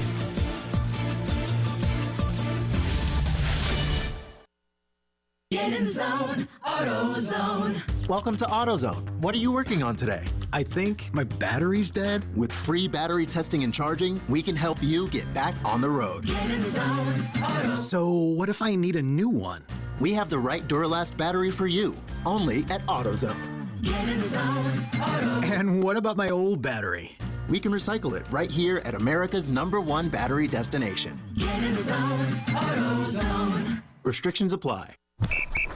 All right, gentlemen, this is Emmett Smith on behalf of Depend, and I've got the perfect play. Run straight to your doctor's office for a life-changing catch. Because when prostate cancer is caught early, it's up to 99% treatable, and one blood test might be all it takes. And now through November, Depend is donating to the Prostate Cancer Foundation for select purchases. Talk about a great play. From September 1st to November 30th, Depend is donating 40 cents to the Prostate Cancer Foundation for Depend Shield Guards Real Fit products purchased in the U.S. up to a maximum of $300,000 void in Mississippi. Do you have sagging, soft, or bouncy floors in your home?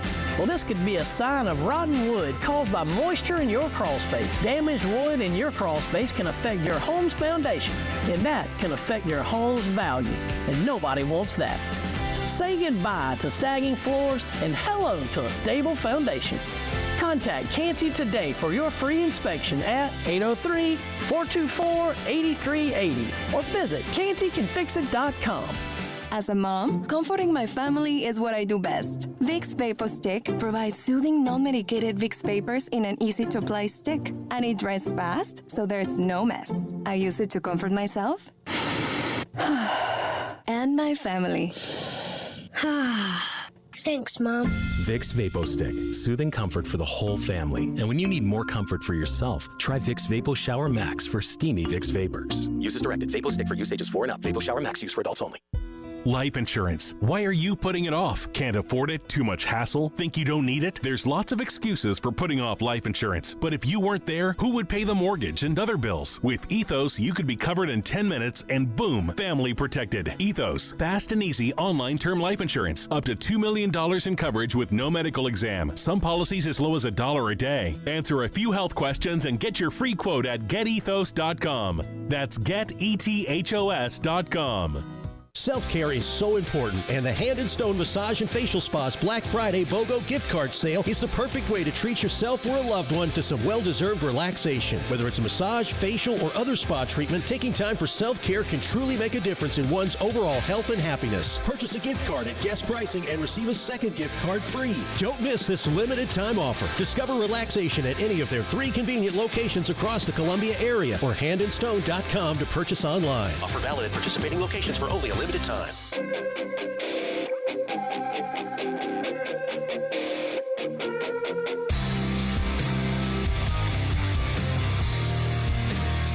It's the Gamecock Central Takeover Hour With Chris Clark, Wes Mitchell, and Tyler Head. on the Game Network. Welcome back in. It is the Gamecock Central Takeover Hour presented by Firehouse Subs. Tyler, West, and Chris along with you here on the game. Again, programming note for later today. We do have Carolina calls, as always, on Thursday with Coach Beamer and Todd Ellis at 6, going until 6:50, because then we'll have a short pregame for men's basketball as they take on Mercer as Coach Parris' team looks to rebound after the loss to Iowa or Indiana over the weekend. Again, Carolina calls from 6 to 6:50, and then pregame coverage for men's basketball tip-off at 7 here on the game, all coming up tonight. So, Florida Atlantic recently fired Tom Herman. In fact, every team in FBS with an owl mascot has now fired their head coach, funny enough. So they're on the search for the next leader of their program. An interesting name came up earlier on this week, Ray Lewis. Ray Lewis does not have any head coaching experience whatsoever after the end of his NFL career, but he's still a name that came up. You can directly say this is the Deion Sanders effect. People say, hey, here's a guy that's a big name that would obviously be appealing to recruits. We want to bring him in here, make him our head coach. Now, he's not a serious candidate, but his name was put out there nonetheless. He's not going to get the job, but still. How do you know that? Well, how do you know that? Stranger things have happened, I guess. It begs the question in my mind, if you could take any NFL Hall of Famer living, so can't get John Madden here, take any NFL Hall of Famer player, not coach, to have them coach a college football team of your choice, who are you picking? Anybody. With so many options, you would think somebody would immediately come to mind. How about Peyton Manning? That was going to be my choice. It's a good one. Anybody for you, Chris? I got one.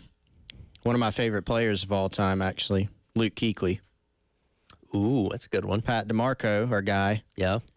I mean, just says, I remember we sat down with Pat recently on our podcast, and he was talking about, playing in the NFC South, playing against Thomas Davis, playing against Luke Kuechly.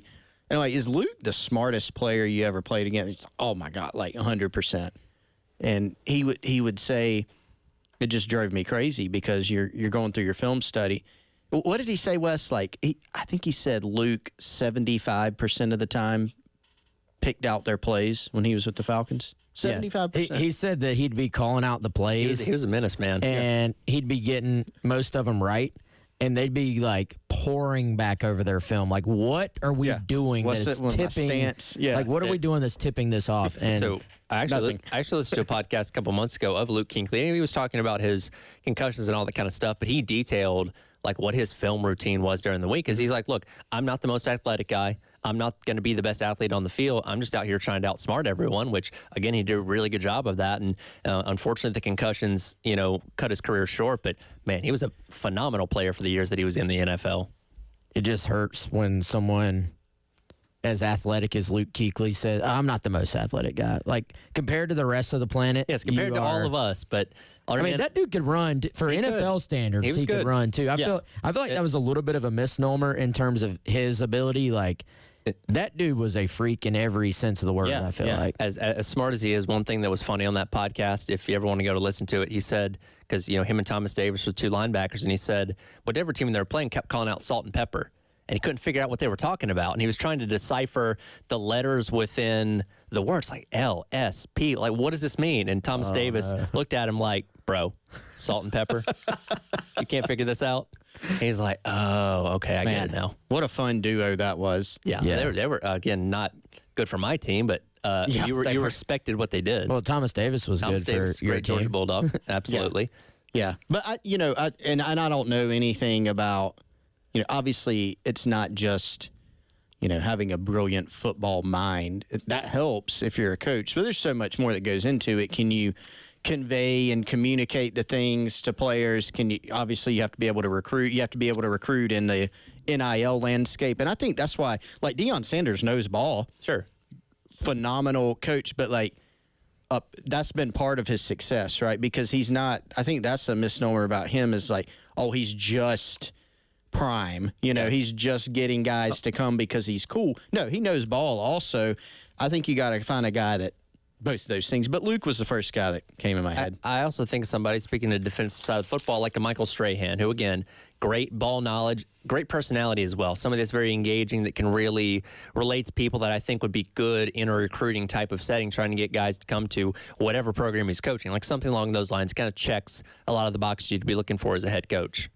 I think you got to just love the idea of being a head coach. If you're going into this thing like, I'm going to be a celebrity head coach, and, Peyton was who came to mind, but Peyton is just sitting in his basement doing eating Bush's baked beans and getting mad at bad football on Monday nights. He's a busy guy, but he doesn't have any pressure on anything he does now. No. All he has to do is just not cuss on hosting ESPN the CMAs last night.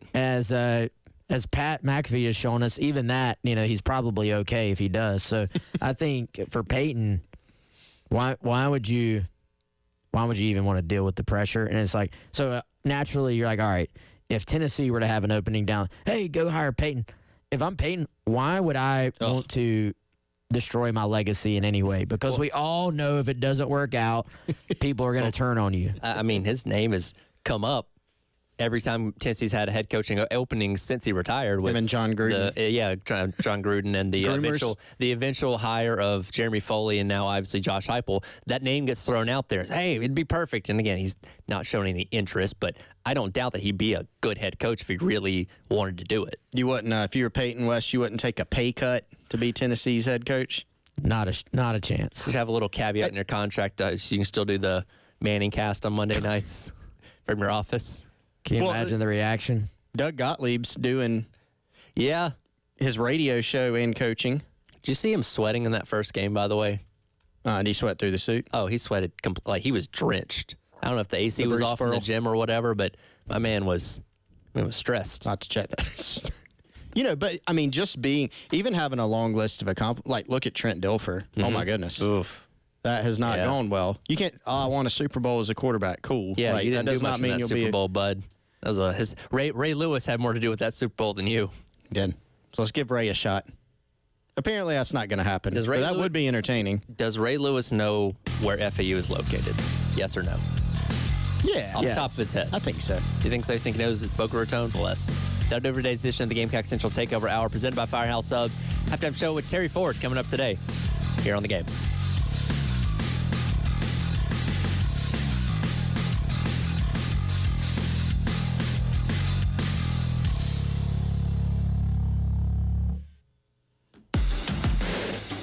107.5 The Game. Broadcasting live from the Herndon Chevrolet Studios. Take up to $20,000 off new Silverados. Stop by or shop online today and see why Herndon Chevrolet makes you smile. Together, let's drive. All right, everyone, as we close out the show, let's remind you about one of our great partners here on the game. It's Integrated Media. Michael, Nathan, their team, they can help take your home to the next level. Make your home a smart home. That means you'll be able to control your lighting, your thermostat, your sound systems, TVs, security cameras, and alarms, all from the touch of a button. If you're saying, I don't have all those things. I don't have security cameras, alarms. I really need to upgrade my TV, my home theater setup. They can help you do that too, and then they can put it all into a smart home system for you. You'll have your home systems at your fingertips, the touch of a button on your smartphone, whether you're home or away.